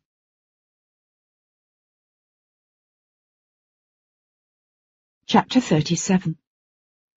Sebastian arrived back at his house on Brook Street that night to be met by his major domo. "Young Tom is in the library," said the major domo in the same carefully colourless voice all senior servants seem to use when referring to the tiger. "He insisted upon waiting up for you." "Ah, thank you, Maury. Good night." Opening the door to the library, Sebastian expected to find Tom curled up asleep on one of the window seats.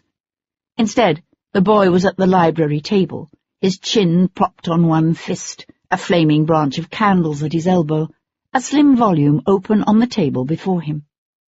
He was so engrossed in his reading that at first he wasn't aware of Sebastian's arrival.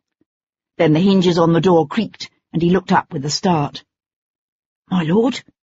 He slithered from the chair, his face flushing hot crimson before fading to pale.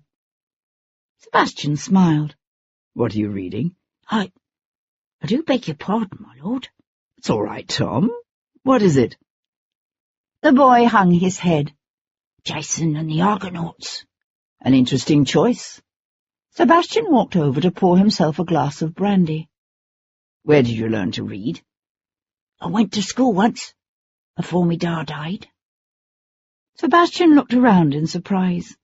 It reminded him of how little he knew of the boy's past, beyond the fact that his mother had been transported to Botany Bay, leaving her son to fend for himself on the streets of London.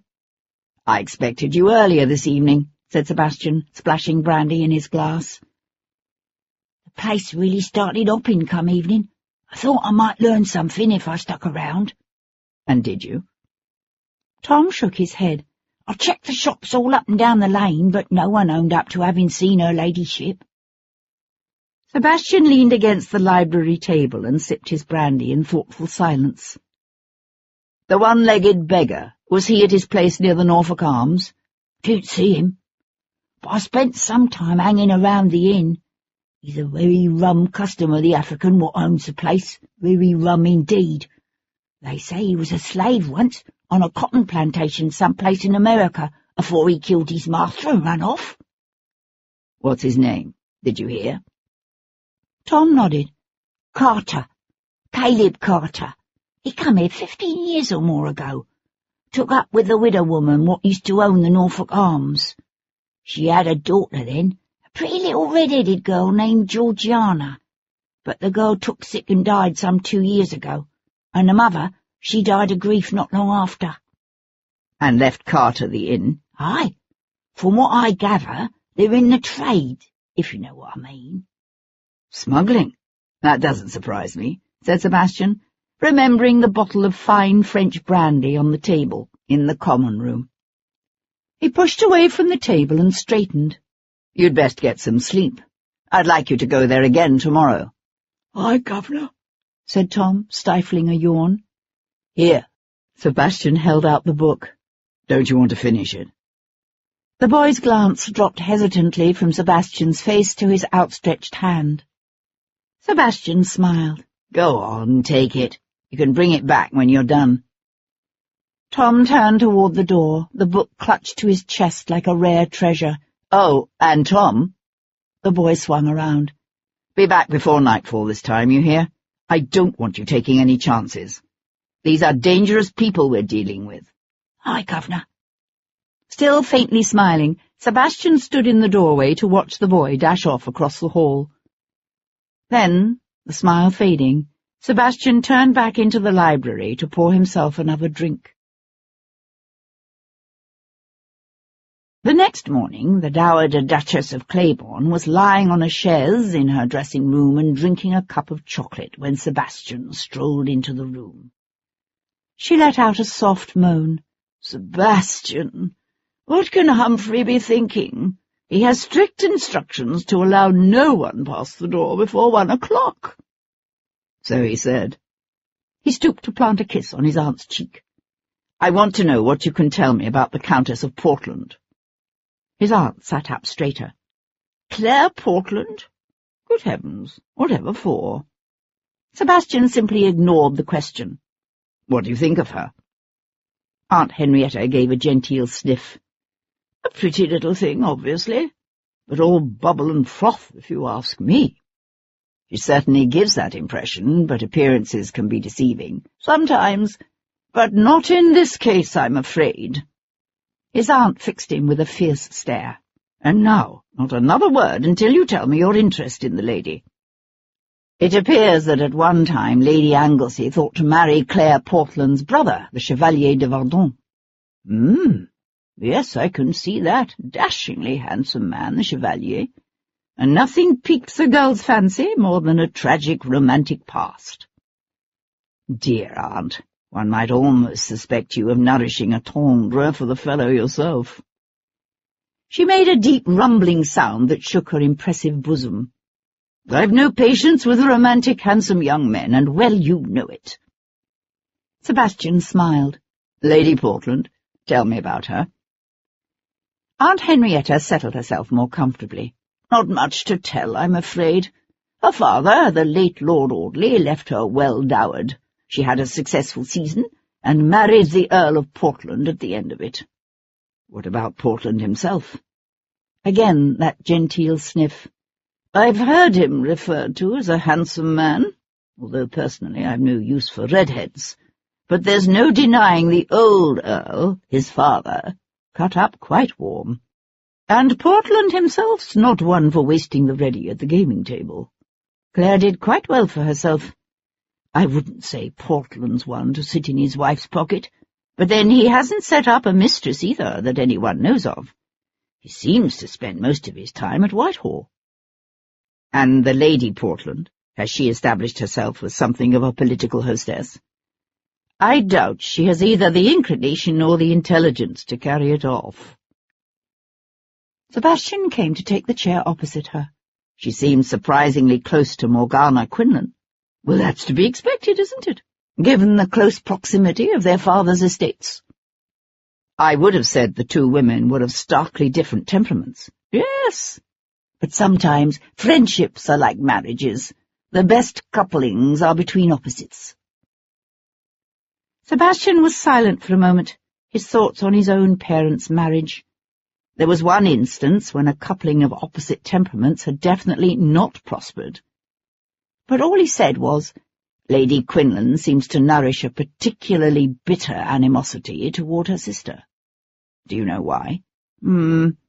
I suspect she had her nose put out of joint when her younger sister succeeded so much better than she in the marriage mart. Frankly, I was surprised Lady Morgana went off at all. The woman's not only a shameless bluestocking, but a dead bore to boot, which is far worse. I once made the mistake of attending one of her scientific evenings. Some gentleman lectured us interminably on Leyden jars and copper wires. Then he killed a frog and reanimated it with electric shocks. It was quite revolting. Sebastian leaned forward. How did he kill the frog? Aunt Henrietta drained her chocolate cup and set it aside. Poison, I believe. The Home Secretary, the Earl of Portland, was sitting in a coffee-house just off the Mall, a steaming cup on the table before him, when Sebastian slid into the opposite seat. "I don't recall inviting you to sit," said Portland, regarding Sebastian through narrowed eyes. "You didn't," said Sebastian cheerfully. The air filled with the steady beat of a drum and the tramp of feet as a troop of soldiers marched past. Fresh cannon fodder, thought Sebastian, on their way to Portsmouth and the war on the other side of the Channel. No one in the coffee shop even looked up. Portland leaned back in his seat, a faint smile touching his lips. "My wife tells me she met you in Lady Quinlan's drawing-room yesterday. You didn't tell me you were brother-in-law to the dead lady's lover." "You mean Vardon?" Portland raised his cup to his lips and took a thoughtful sip. "I know there was an attachment of long standing between them, but I wouldn't care to hazard on its present nature." "Tell me about him." Portland shrugged. "A likeable enough lad, I suppose, if a bit too hot-headed and impulsive for my taste. But then he's half French, so I suppose that's to be expected." "What can you tell me about his politics?" Portland gave a sharp laugh and took another sip. "The pup is 21 years old. He's interested in wine, women, and song, not the composition of the prince's cabinet." "How about dynastic disputes? Might they interest him?" Portland lowered his cup, his face suddenly drawn and serious. "What are you talking about?" Sebastian let the question slide past him. "The lady who asked you to convey the note to the prince. What can you tell me about her?" Portland glanced down at his cup, his sandy red eyebrows drawing together in a thoughtful frown. "She was young, I would say. At least that's the impression I had. If I could see the colour of her hair, I don't recall it." "Definitely a lady." "I would have to say so, yes." He hesitated. "I think she was tall, but I can't be certain. Perhaps I simply imagined that afterward, when I assumed it was Lady Anglesey who had handed me the billet-doux." Sebastian leaned back in his seat, his gaze on the other man's face. It struck him as too much of a coincidence that the note used to lure the prince to the Yellow Cabinet had been given to the Home Secretary rather than to one of the sycophants with which the prince typically surrounded himself. Then again, it was always possible that the woman in green had singled out Portland deliberately.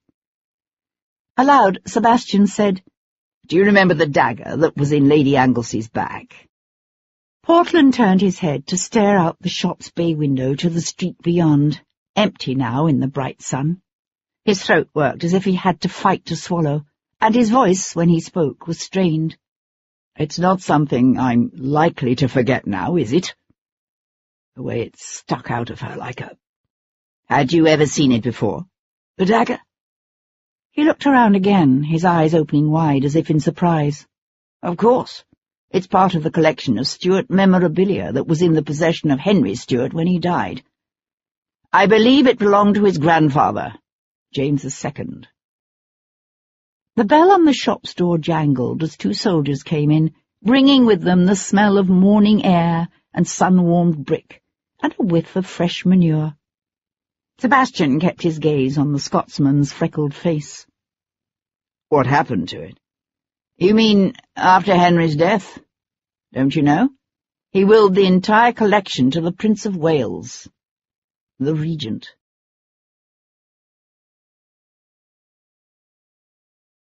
Chapter 38. Kat spent a restless night. Her dreams were troubled by marching rows of dead soldiers and a blood-stained guillotine that creaked ominously in the wind. Rising early, she went to stand at the window overlooking the street below. In the clear dawn light she could see the milkmaids making their rounds, the buckets of fresh milk dangling from the yokes across their shoulders. She had no regrets for the things she had done. The tyranny the French soldiers had brought to the continent of Europe was nothing compared to the horrors Ireland had suffered under the English for hundreds of years now. She would still do whatever she could to hasten the day of Ireland's liberation. But she couldn't, in all honesty, accept Sebastian's love and continue to give aid to the enemy he had risked his life to fight. She had been torn for a while, but by now she had decided to keep tomorrow's rendezvous in the Chelsea Physic Gardens with Napoleon's new spymaster. She intended to tell him the French could no longer rely upon her as a source of information. Whether they would allow her to withdraw her services so easily remained to be seen. Too nervous to go back to sleep, she decided to get an early start in her search for the maker of Guinevere Anglesey's death shroud. But in the end, the task was even easier than she expected. Setting out that morning, shortly after breakfast, Kat found she had to visit only 3 fashionable modistes before hitting upon the establishment responsible for the creation of the green satin gown. "Mais oui, I remember it quite well, this one," said Madame de Blois, proprietor of an expensive little shop on Bond Street. "Lady Addison Peebles ordered it for me just this last season." Kat had to bite her lip to keep from saying, "Are you certain?" The young lady in question was a beautiful but excessively dim-witted heiress who had married Lord Addison Peebles, youngest son of the Duke of Farnham, some 2 years before. Lord Addison was every bit as vacuous as his bride, to the extent that some members of the ton had taken to calling the couple Lord and Lady Addled and Feeble. It was difficult to imagine either of them having anything to do with what had happened to Guinevere Anglesey. "Lovely, is it not?" Madame de Blois was saying, "although hardly the shade of green for a young woman with Lady Addison's colouring. I tried to discourage, but she would hear none of it." The modiste shook her head and made a little sound. "For you, I think we shall do something in sapphire, yes? And a more daring décolleté, of course." Kat gave the woman a wide smile. "Of course." Sebastian had never understood the Prince Regent's fascination with the Stuarts. He was a prince who longed to be popular, who was genuinely troubled by the boos and hisses that greeted him everywhere. Yet, despite mounting public fury over his never-ending debts and monstrous extravagance, he made no effort to reform his indulgent ways. While women and children starved in the streets, the prince gave lavish banquets at which privileged guests had their choice of more than 100 different hot dishes. England's soldiers on the continent shivered in their ragged uniforms, but the regent continued to order breeches and waistcoats by the score in sizes so small he would never be able to wear them. The poor of England might be groaning under an ever-increasing onerous weight of taxes, but that didn't stop the prince from petitioning Parliament to pay his gambling debts. Some believed the prince was driven by an evil genius, but Sebastian thought the truth was probably far less flattering. Prinny longed to be loved, but he wanted to be loved as he was, without the need to reform the odious ways that made him hated. Given a choice between popularity and continuing his hedonistic, self-obsessed lifestyle, George the hedonist beat out George the prince every time. Yet with each passing year, his love affair with the Stuarts seemed only to grow. It was as if he both envied and identified with the Stuarts. Once so despised that they had lost the throne of England forever, the Stuarts had nevertheless managed to acquire a patina of romance. Figures of pathos and tragedy, they had become something Prinny himself would never be. The stuff of legends. But surely the fate of these doomed princes hung over him. Sebastian suspected that mixed in with the fascination and the envy, there was also a powerful element of fear, the haunting realization that what had happened to the Stuarts might someday happen to George as well. The Prince Regent kept his growing collection of Stuart papers and memorabilia housed in a special room at Carlton House, a room he was only too happy to show off to anyone who happened to ask. Thus it was that Sebastian found himself later that afternoon in a room hung in red silk trimmed with gold tassels and carpeted with a rug woven in the Stuart plaid. "This was carried by Charles I on his way to the Battle of Naseby," said the prince, reverently lifting a heavy old-fashioned sword from one of the glass cases that lined the walls. The cases were unlocked, Sebastian noticed. Anyone with access to the room could have removed any item at will.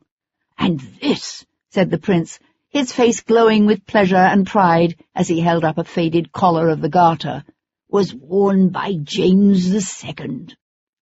His beefy, clumsy fingers trembled as he smoothed the worn material, and for a moment it seemed as if he were lost in some private reverie. Then he roused himself, and, padding across the room on his fat legs, he began to talk about the documents he was collecting for a biography of James II he intended to commission. Sebastian trailed behind him, pausing to admire a display of 17th-century jewellery before coming to halt in front of a case lined with red velvet. There, nestled in a moulded depression obviously created especially for it, lay the jewelled Highland dagger Sebastian had last seen embedded in Guinevere Anglesea's back. "Ah, I see you're admiring the dirk," said the prince, coming to stand beside him. "It's a lovely piece, isn't it? We know it was carried by James II, but some suggest it is much older, that it may even have belonged to his great-grandmother, Mary, Queen of Scots." His gaze lifting from the dagger to the man who owned it, Sebastian studied the prince's half-averted face. His features were animated but untroubled, his cheeks ruddy, his almost feminine mouth turned up in a half-smile. That night in the yellow cabinet at the pavilion, the prince had held the limp body of Guinevere Anglesey in his arms. He must have seen the weapon thrust into her back, must surely have known it as one from his own prized collection. Yet there was no indication now that he remembered the incident at all. He had a talent, Sebastian had heard, for simply putting from his mind all memory of things he found unpleasant. The dirk had been returned to its proper place in his collection. As far as the regent was concerned, that was all that really mattered. The prince had moved on now to a shelf of calf-bound books that had once belonged to Charles II. Sebastian watched him, watched the animation in that plump, self-satisfied face. And he couldn't help but wonder if the prince remembered the events of that night in the yellow cabinet at all. The room was stiflingly hot, as were all the rooms in all of the prince's apartments. But at that moment Sebastian felt a chill, because a man capable of such self-deception, such self-absorbed focus, must surely be capable of almost anything.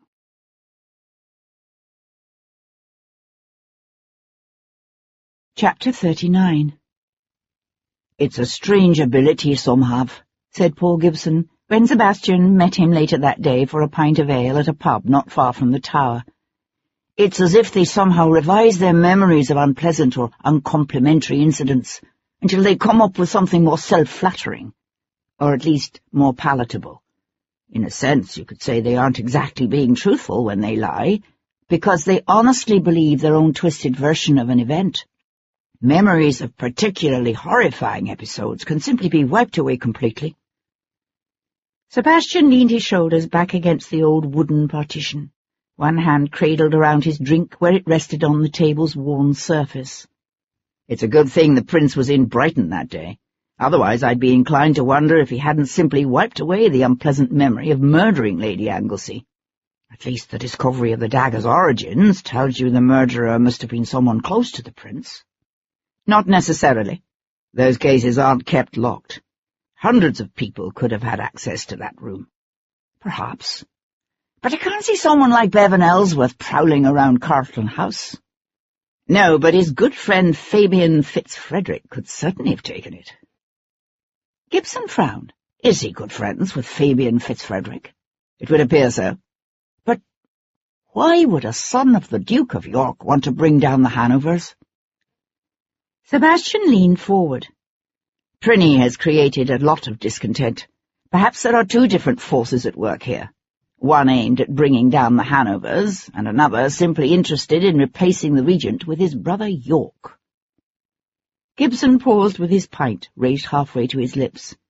Princess Charlotte stands next in line before York. Yes, but Princess Charlotte's own father regularly calls her mother a whore. Charlotte might well be put aside. It's happened before. Gibson took a long, thoughtful swallow of his ale. Have you considered the possibility that the person who killed Guinevere Anglesey might not be the same person or persons as set up that nasty little charade in the pavilion?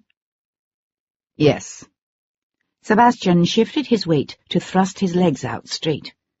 I keep thinking that if I could just understand why she went to the Norfolk Arms in Smithfield, then it would all begin to make sense.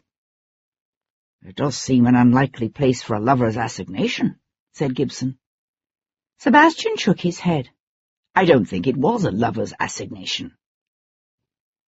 The tramp of marching feet filled the air as part of the garrison from the tower paraded past. His face solemn, Gibson turned his head to watch the men filling the street, the sun gleaming on their musket barrels. I've been hearing a lot of grumbling about this fête the prince has set for Thursday. Not just about the cost, which I gather is considerable, but it is rather unseemly, is it not, for a prince to celebrate his accession to the regency when that elevation was necessitated by his father's madness? I hear his mother and sisters are refusing to go. Sebastian, too, watched the soldiers. They looked so young, some little more than boys. I doubt they'll be missed. It's been announced that no woman lower in rank than an earl's daughter will be allowed to attend, which has naturally set every excluded but ambitious lady in London scrambling to be made an exception. They'll never keep the guest list down to 2,000. When does the prince return to Brighton? The day after the fête. Sebastian stared thoughtfully at the passing ranks of red-coated soldiers. Think about this. If you were to organize a coup, when would you plan to stage it? Gibson's gaze met Sebastian's. For a time when the prince was out of London. Exactly, said Sebastian, and drained his ale.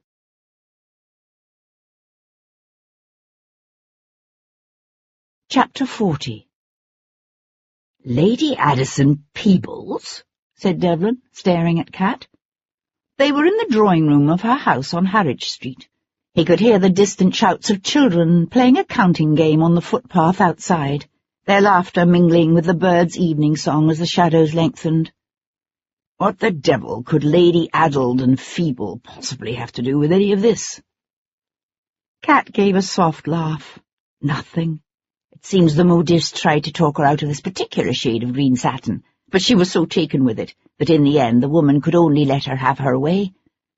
I understand she was excessively pleased with it, until her mamma-in-law, the Duchess, told her it made her look like a sick frog. Devlin walked over to pour out 2 glasses of wine. So what did she do? She gave the gown to her Abigail, who sold it to a second-hand clothes dealer.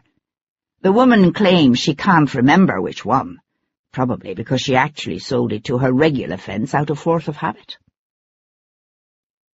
Devlin looked up, one eyebrow raised in incredulity. The gown came from a second-hand dealer? Kat came to lift her glass from his outstretched hand. Evidently. He took a long, thoughtful sip of his own wine. Let me see if I've got this right. Someone kills Guinevere Anglesey by poisoning her with cyanide.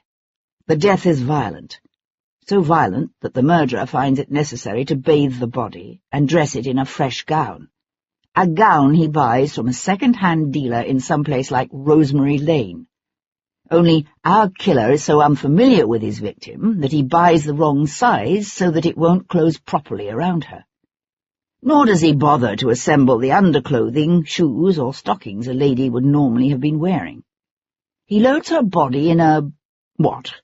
A cart? or a carriage, with no way of knowing which, and hauls her down to Brighton, where he somehow manages to sneak her body into the pavilion.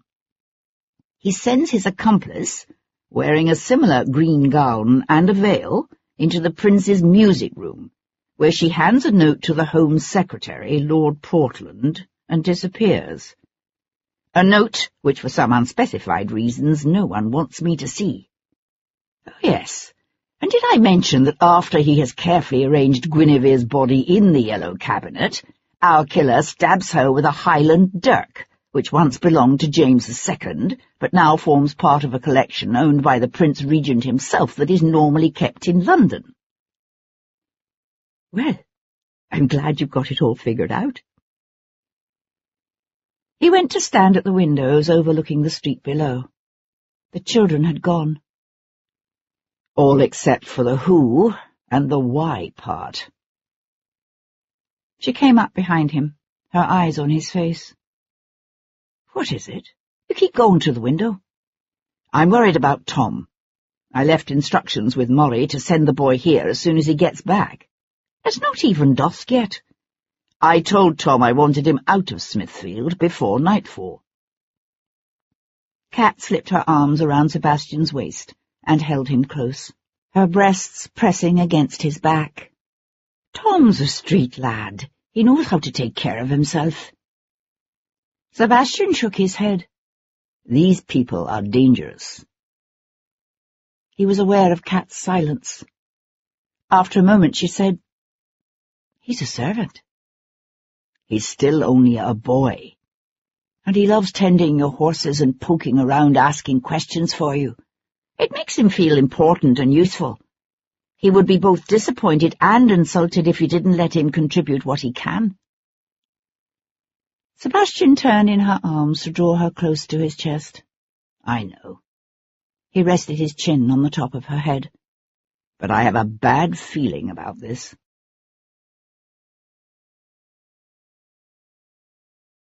Chapter 41. Tom didn't like Smithfield. It wasn't just the inescapable smell of spilled blood and raw meat and hides that got to him. It was as if an invisible but oppressive pall of death had sucked away the very air here, stealing his breath and pressing heavy on his chest. He'd spent a frustrating day, not really knowing what he was looking for and not finding anything. It was with relief that he watched the shadows lengthen with the coming of evening and turned toward home. He was passing the narrow alley that curved around to the back of the Norfolk Arms when he glanced sideways and saw a cart drawn up at the slanted double doors of the inn's cellars. 3 men worked in silence unloading the cart. There was none of the bantering one might have expected, the man on the cart simply handing small kegs one at a time to those labouring up and down the cellar steps.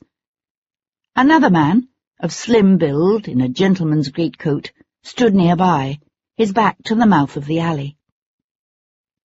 Ducking behind a nearby pile of crates, Tom watched them for a moment. At first he thought it was just a delivery of French wine smuggled in from somewhere over on the coast.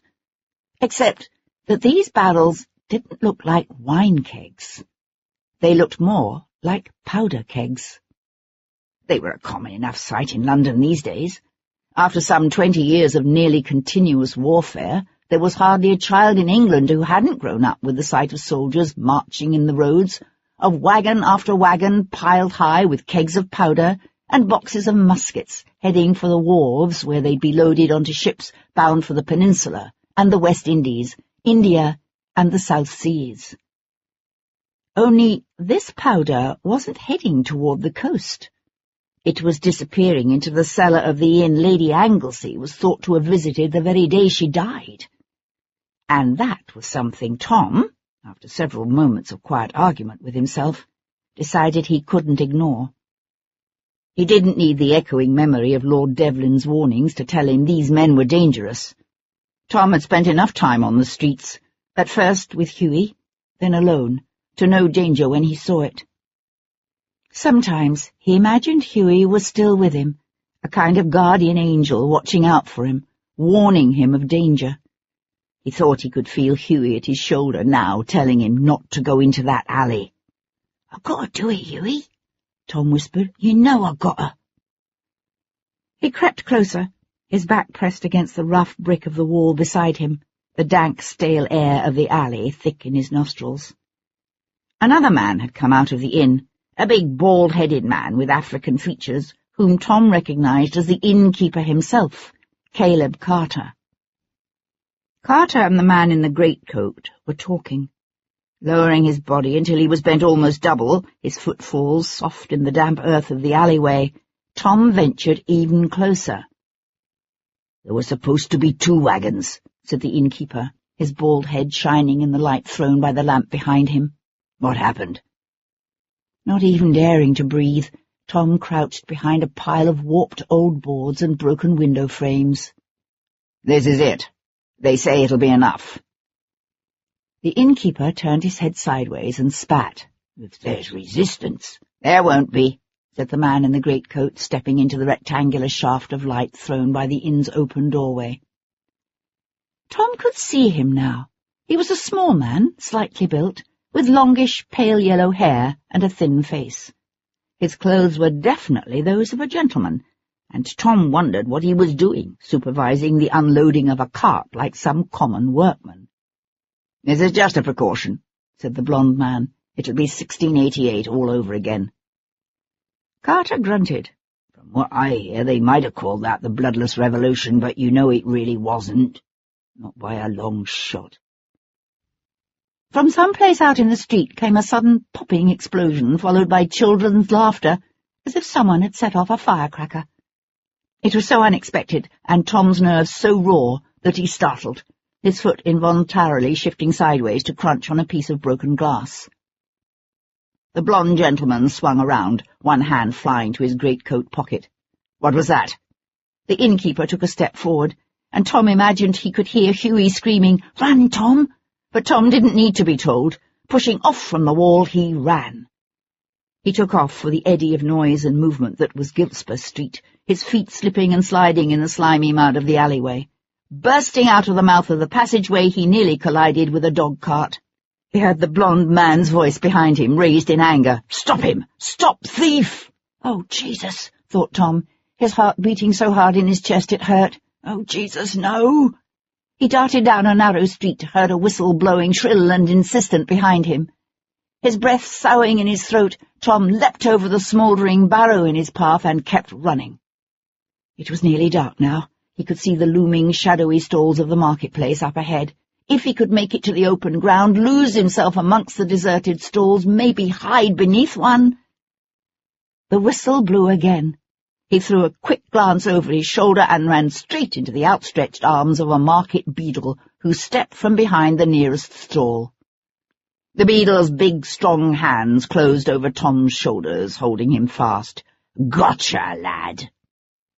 Tom reared back, his blood pounding in his ears, his breath coming hard and fast. The beadle's face was broad and fleshy, his nose bulbous. In the last light of the dying day, the brass buttons on his coat gleamed like gold. "What'd you do then, lad, "Nothing," said Tom with a gasp. "I didn't do nothing." The blond man crossed the open ground, his greatcoat flaring with each step. "The little bugger stole my friend's watch." Tom squirmed in the beadle's grasp. "I didn't!" He was so scared his legs were trembling. It was only by concentrating very, very hard that he kept from wetting himself. "No," said the blond man, reaching out. "Then what's this?"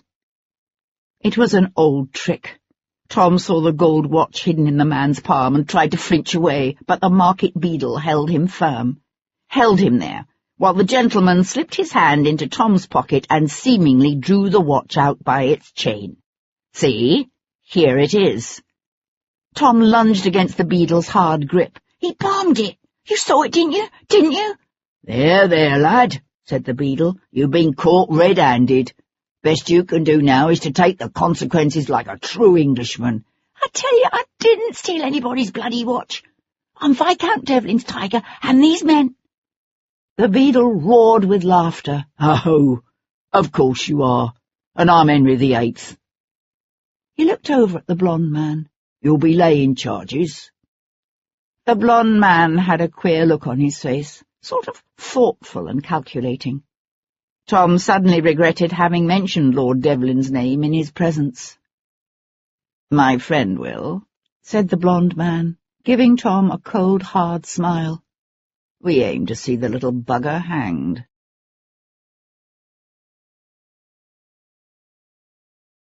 Chapter 42. Sebastian awakened early the next morning to the alarming intelligence that his tiger had not yet returned. "Send Giles to have the carriage brought around immediately," Sebastian told his valet. "The carriage, my lord? For Smithfield?" "That's right." This time Sebastian decided there would be no subterfuge. He intended to use the full weight of his wealth and position, stopping at nothing to find out what had happened to the boy. Sedlow stared straight ahead, his countenance wooden. "Will you be wearing one of your Rosemary Lane coats this morning, my lord?" Sebastian paused in the act of tying his cravat and glanced over at his valet. "I think not." Sedlow sniffed, his normally placid features drawn. "Yes, my lord. It's just that, if you were by any chance expecting events of a nature such as you have already encountered twice this week, I wouldn't want to think that you were exposing your wardrobe to destruction merely out of consideration for my sensibilities."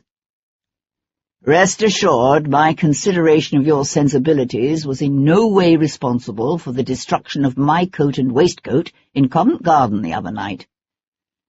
"And your doeskin breeches," added Sedlow. "I fear they are beyond repair." "Do what you can, Sedlow," said Sebastian, turning at his major-domo's knock. "Yes? Has he returned?" "I fear not, my lord. But there is a person here to see you." Maury's inflection of the word person precisely conveyed his opinion of the visitor. "She says she was Lady Anglesey's Abigail." Sebastian swore softly to himself. He was half tempted to have Maury tell the woman his lordship had already gone out, except that whatever had brought Tess Bishop here to see him had to be important, and it would take time to have the horses put to. He shrugged into his coat. "Show her into the morning room, and tell her I'll be down in a moment. Oh, and Maury," he added, as the man turned to leave, "have some tea and biscuits sent in to her." Maury kept his face wooden.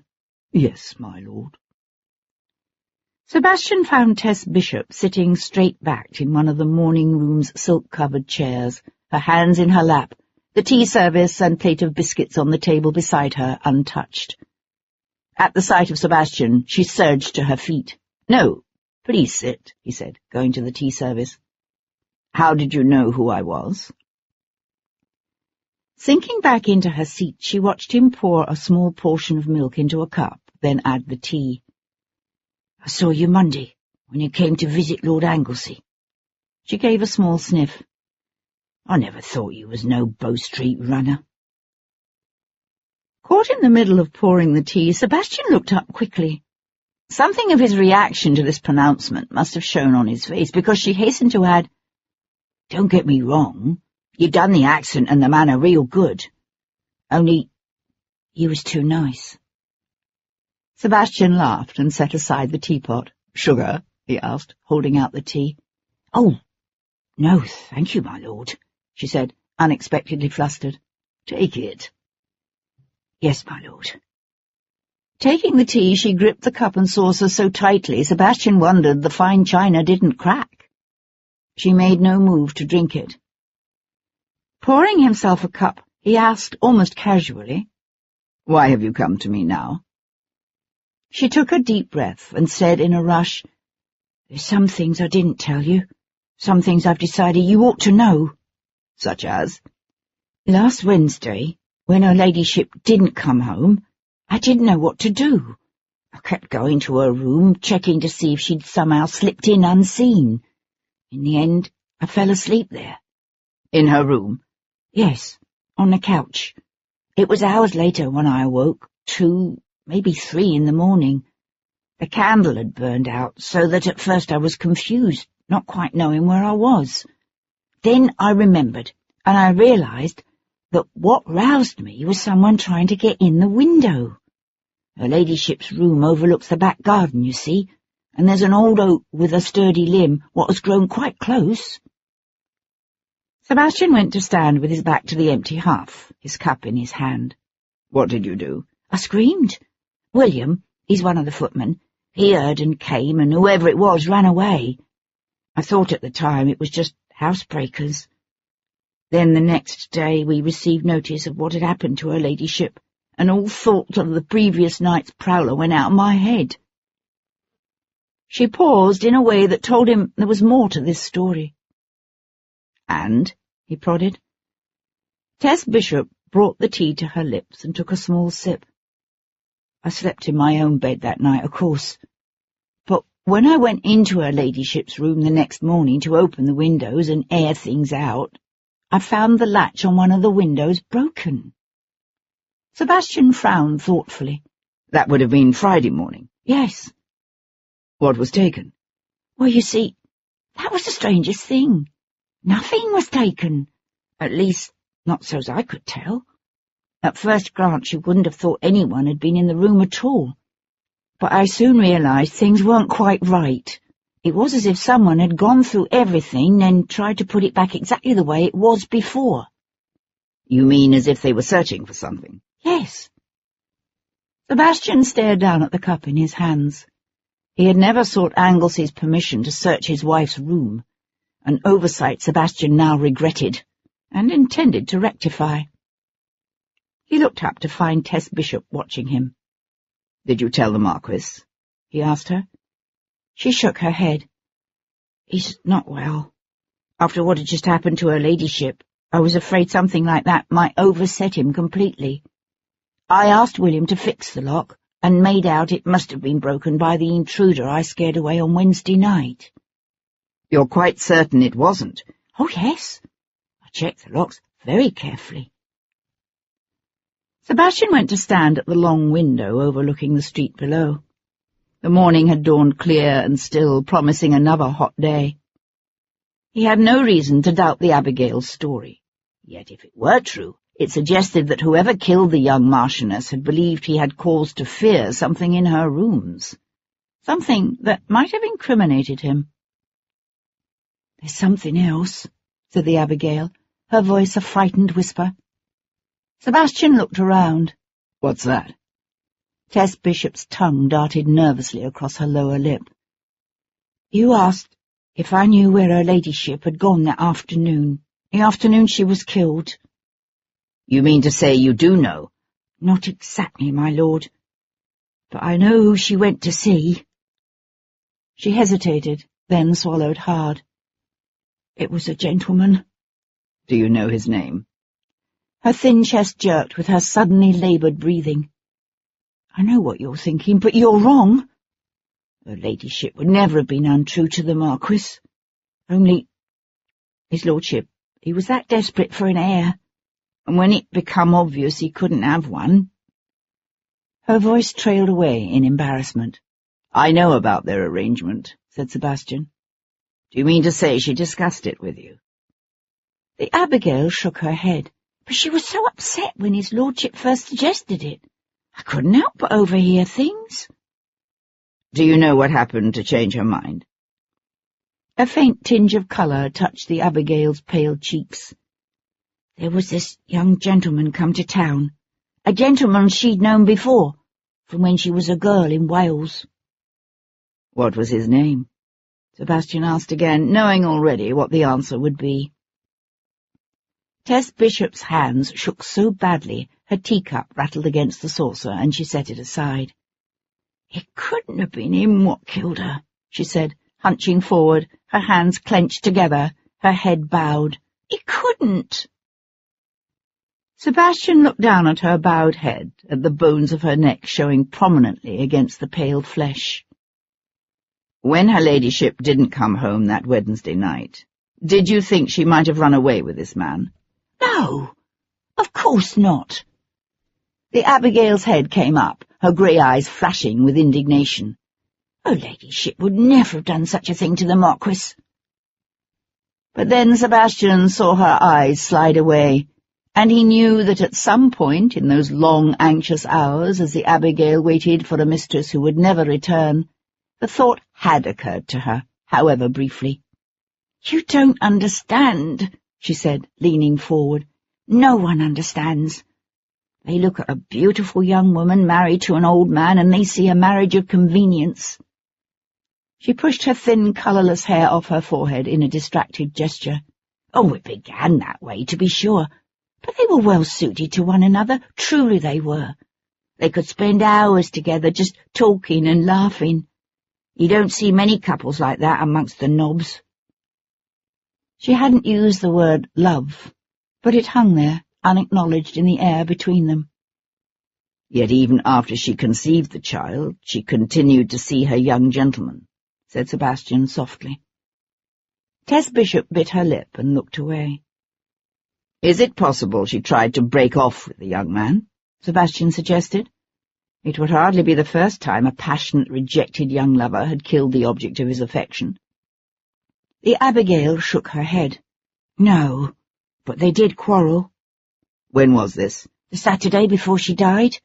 "Do you know what the quarrel was about?"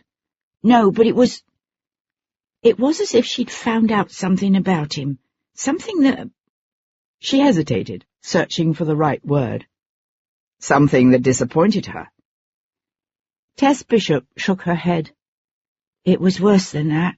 She and the Marquis, they were good friends. But that young gentleman, he was like a god to her." Sebastian turned to stare out the window, only he wasn't seeing the sun-warmed bricks of the houses across the street, or the baker's mule trotting past with a slow clip-clop below. He was remembering a time when he had loved like that, when he had known the bitter, soul-destroying shock of disillusionment.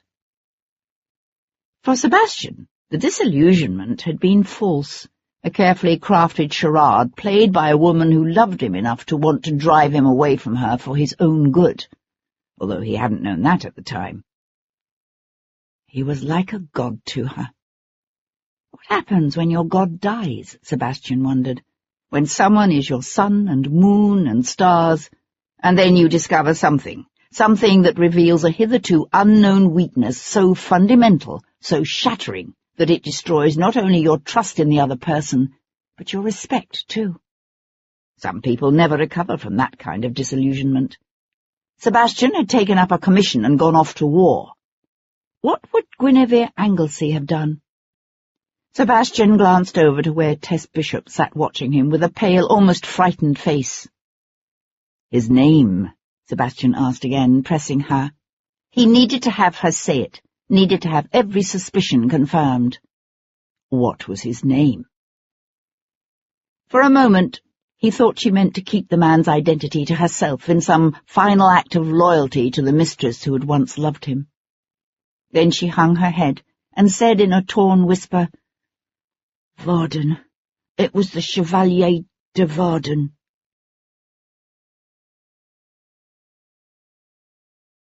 Chapter 43. The screams were starting to get to him.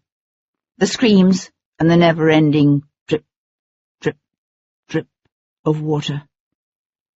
Tom drew his knees up against his chest and hugged them close, his teeth gritted against the shivers that ripped through his body. Outside, the sun might shine warm and golden from a clear June sky. But here, within the dank, filth-encrusted walls of Newgate, all was darkness and damp, and the bone-chilling cold of perpetual winter. "You there, boy?" The seductive whisper was close. Tom turned his face away and pretended not to hear. "The offer's still open. Tonight, 5 shillings. The man had never exactly said what he wanted Tom to do for those 5 shillings, but Tom was no flat. He knew.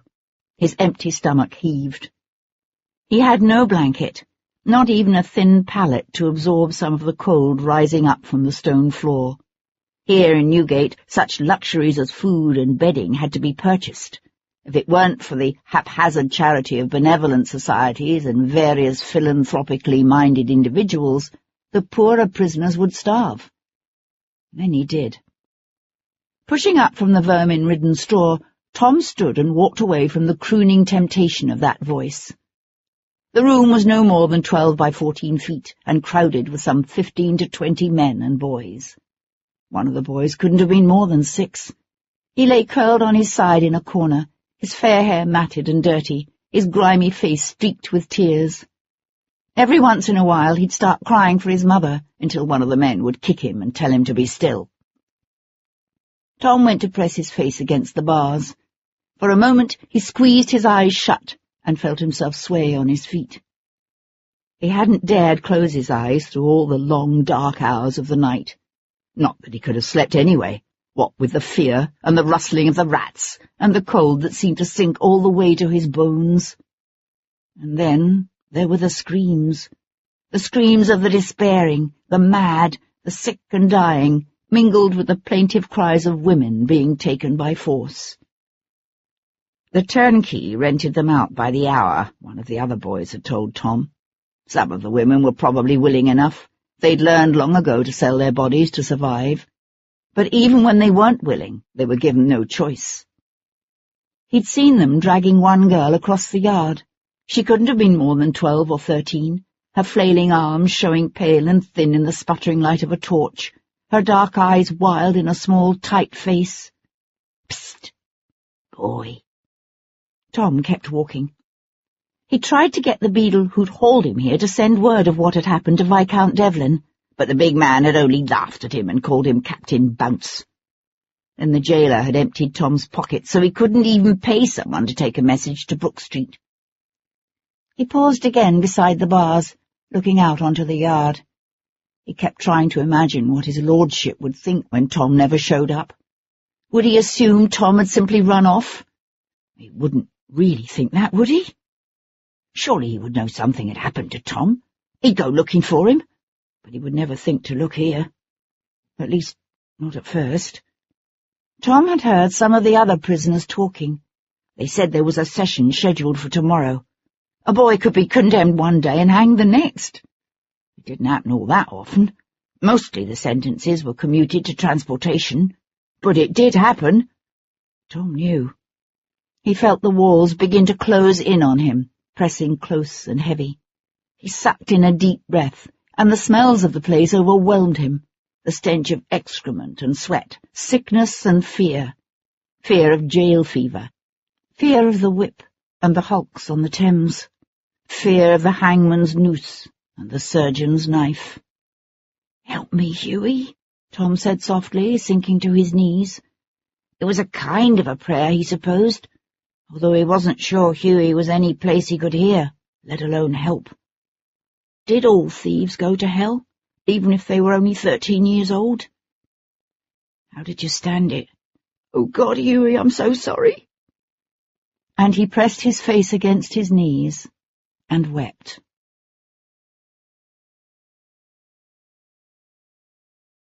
Chapter 44. The Physic Garden lay just north of the Thames at Chelsea. It was an old apothecary garden, said to date back to the 17th century, if not before. Kat herself had never been there, but she could understand how its gently curving walks and nearly deserted order beds would make an ideal meeting place, where spymaster and spy could come together and linger without arousing suspicion. Once she might have looked forward to this rendezvous with a certain flush of anticipation. She'd enjoyed it, that tingling sense of exhilaration that comes from living always on the jagged edge of danger. Once she'd had nothing to lose but her life. That was no longer true. She drove herself to the gardens in her phaeton and pair, with her groom, George, sitting up beside her. "It's hot today," she told him as she reined in at the west gate. "Do what you can to keep them cool." Holding a sapphire-blue silk parasol aloft to shade her complexion from the sun, she entered through the west gate and turned toward the pond rock garden. It was cooler here. A faint breeze rustled the leaves of the lime trees overhead, bringing her a medley of sweet scents, of sun-baked rosemary and exotic jasmine and freshly scythed grass. She wandered for a time between neat beds of roses. At one point she spotted an aged gentleman, his back hunched, his weathered skin darkened by years beneath a tropical sun. but he made no move to approach her, and in the end she lost sight of him amidst a planting of distant shrubs. She walked on, her sandaled toes kicking up the skirts of her gown with each step. She wondered who he would be, this new spymaster. Would he be a French émigré like Pierpont, or perhaps an Englishman, someone who'd been unwise or unlucky enough to enable the French to gain an indestructible hold over him? Or maybe someone who'd become disaffected from his own country, who nourished a determined admiration for the French and what they were doing across the Channel. Kat herself owed no allegiance to France. As much as the ideology of the Revolution appealed to her, its savagery and excesses repelled her. And in the end, the French had betrayed their own ideology, surrendering all to a military dictator who seduced them with visions of world supremacy. But she accepted that old maxim, "My enemy's enemy is my friend." Kat's enemy was England.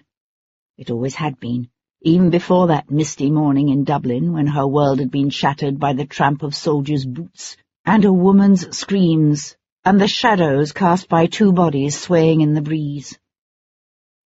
She became aware of another visitor to the gardens, a tall man clad in fawn-coloured doeskin breeches and a well-tailored olive coat, his figure lean but powerful. She recognized him, of course. His name was Aidan O'Connell, and he was the younger son of Lord Rathkeil of Tiroli. She felt herself stiffen.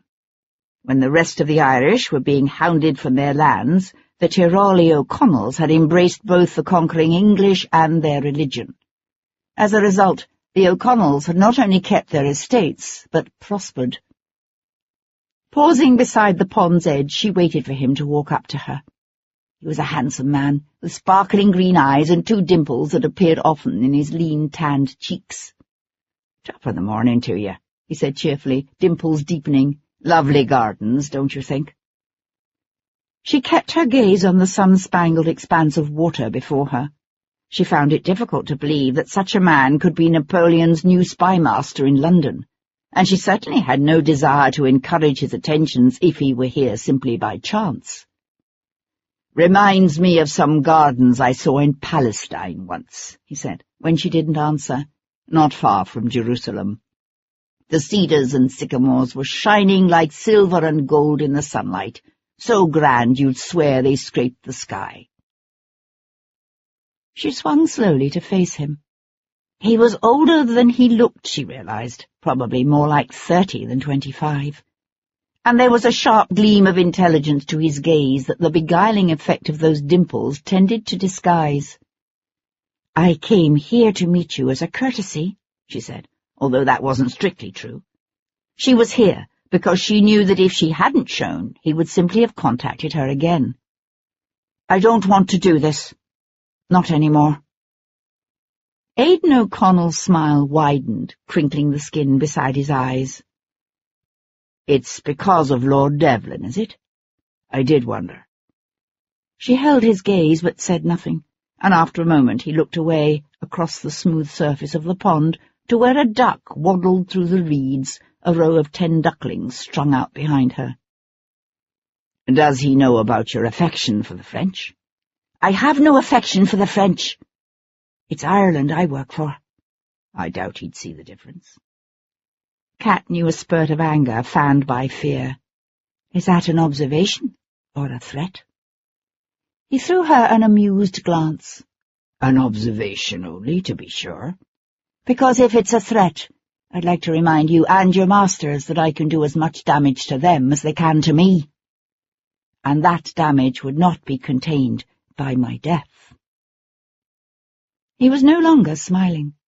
"The French are not my masters," he said, "and I don't think there is any danger of your premature death." She let the latter part of that statement go.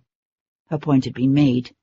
It remained to be seen whether or not O'Connell and the French would take her threat seriously enough to leave her alone in the future. And it came to her in a rush of bitter realization that this was one danger that would always haunt her, one fear from which she'd never truly be free. She studied the pleasant face of the man beside her. "Why do you do this?" she asked suddenly. "For the same reason you do. Or should I say, for the same reason you did." "For Ireland?" He raised one eyebrow. "You find that so difficult to believe?" "From what I know of the O'Connells, yes." "We O'Connells, we've always believed that a man who beats his head against a stone wall is a fool." "Is that how you'd characterize the brave men and women who fought and died for Ireland over the years? There's just so many fools beating their heads against stone walls?" His dimples peeped. "That's right. The time for Ireland's independence will come, but it won't come until the English have been weakened. And it won't be the Irish who'll be weakening them. It'll be someone else. Someone like the French. Or maybe the Prussians." "The Prussians and the English have been allies." "Not anymore." They stood in silence for a moment, her gaze like his on the mother duck shepherding her brood one by one into the water, the air filled with a happy chorus of quack-quacks, and the soft slap of ever-widening ripples moving out over the surface of the pond. "There's a lot of disaffection in the streets," O'Connell said after a moment. "Rumours, whispers. People are ready for a change." "What kind of change?" she asked, her breath suddenly coming so hard and fast she had to call on all her abilities as an actress to make her voice sound casual, disinterested. He kept his gaze on the mother duck and her brood. "A different dynasty, perhaps." "How would that help Ireland?" "The Stuarts were always more sympathetic to the Catholics." She swung her head to look directly at him. "There are no Stuarts anymore, not really. And the English would never accept a Catholic king. Remember what happened to James II? James II never tried to restore Catholicism to England. All he wanted was tolerance, and an end to the debilitating restrictions put on Catholics. Yet the people still wouldn't accept him. And if they wouldn't accept James II 120 years ago, what makes you think they'll accept someone like him now?" "Because the House of Hanover is tainted by madness, and everyone knows it. Because men are out of work by the thousands, and women and children are starving in the streets.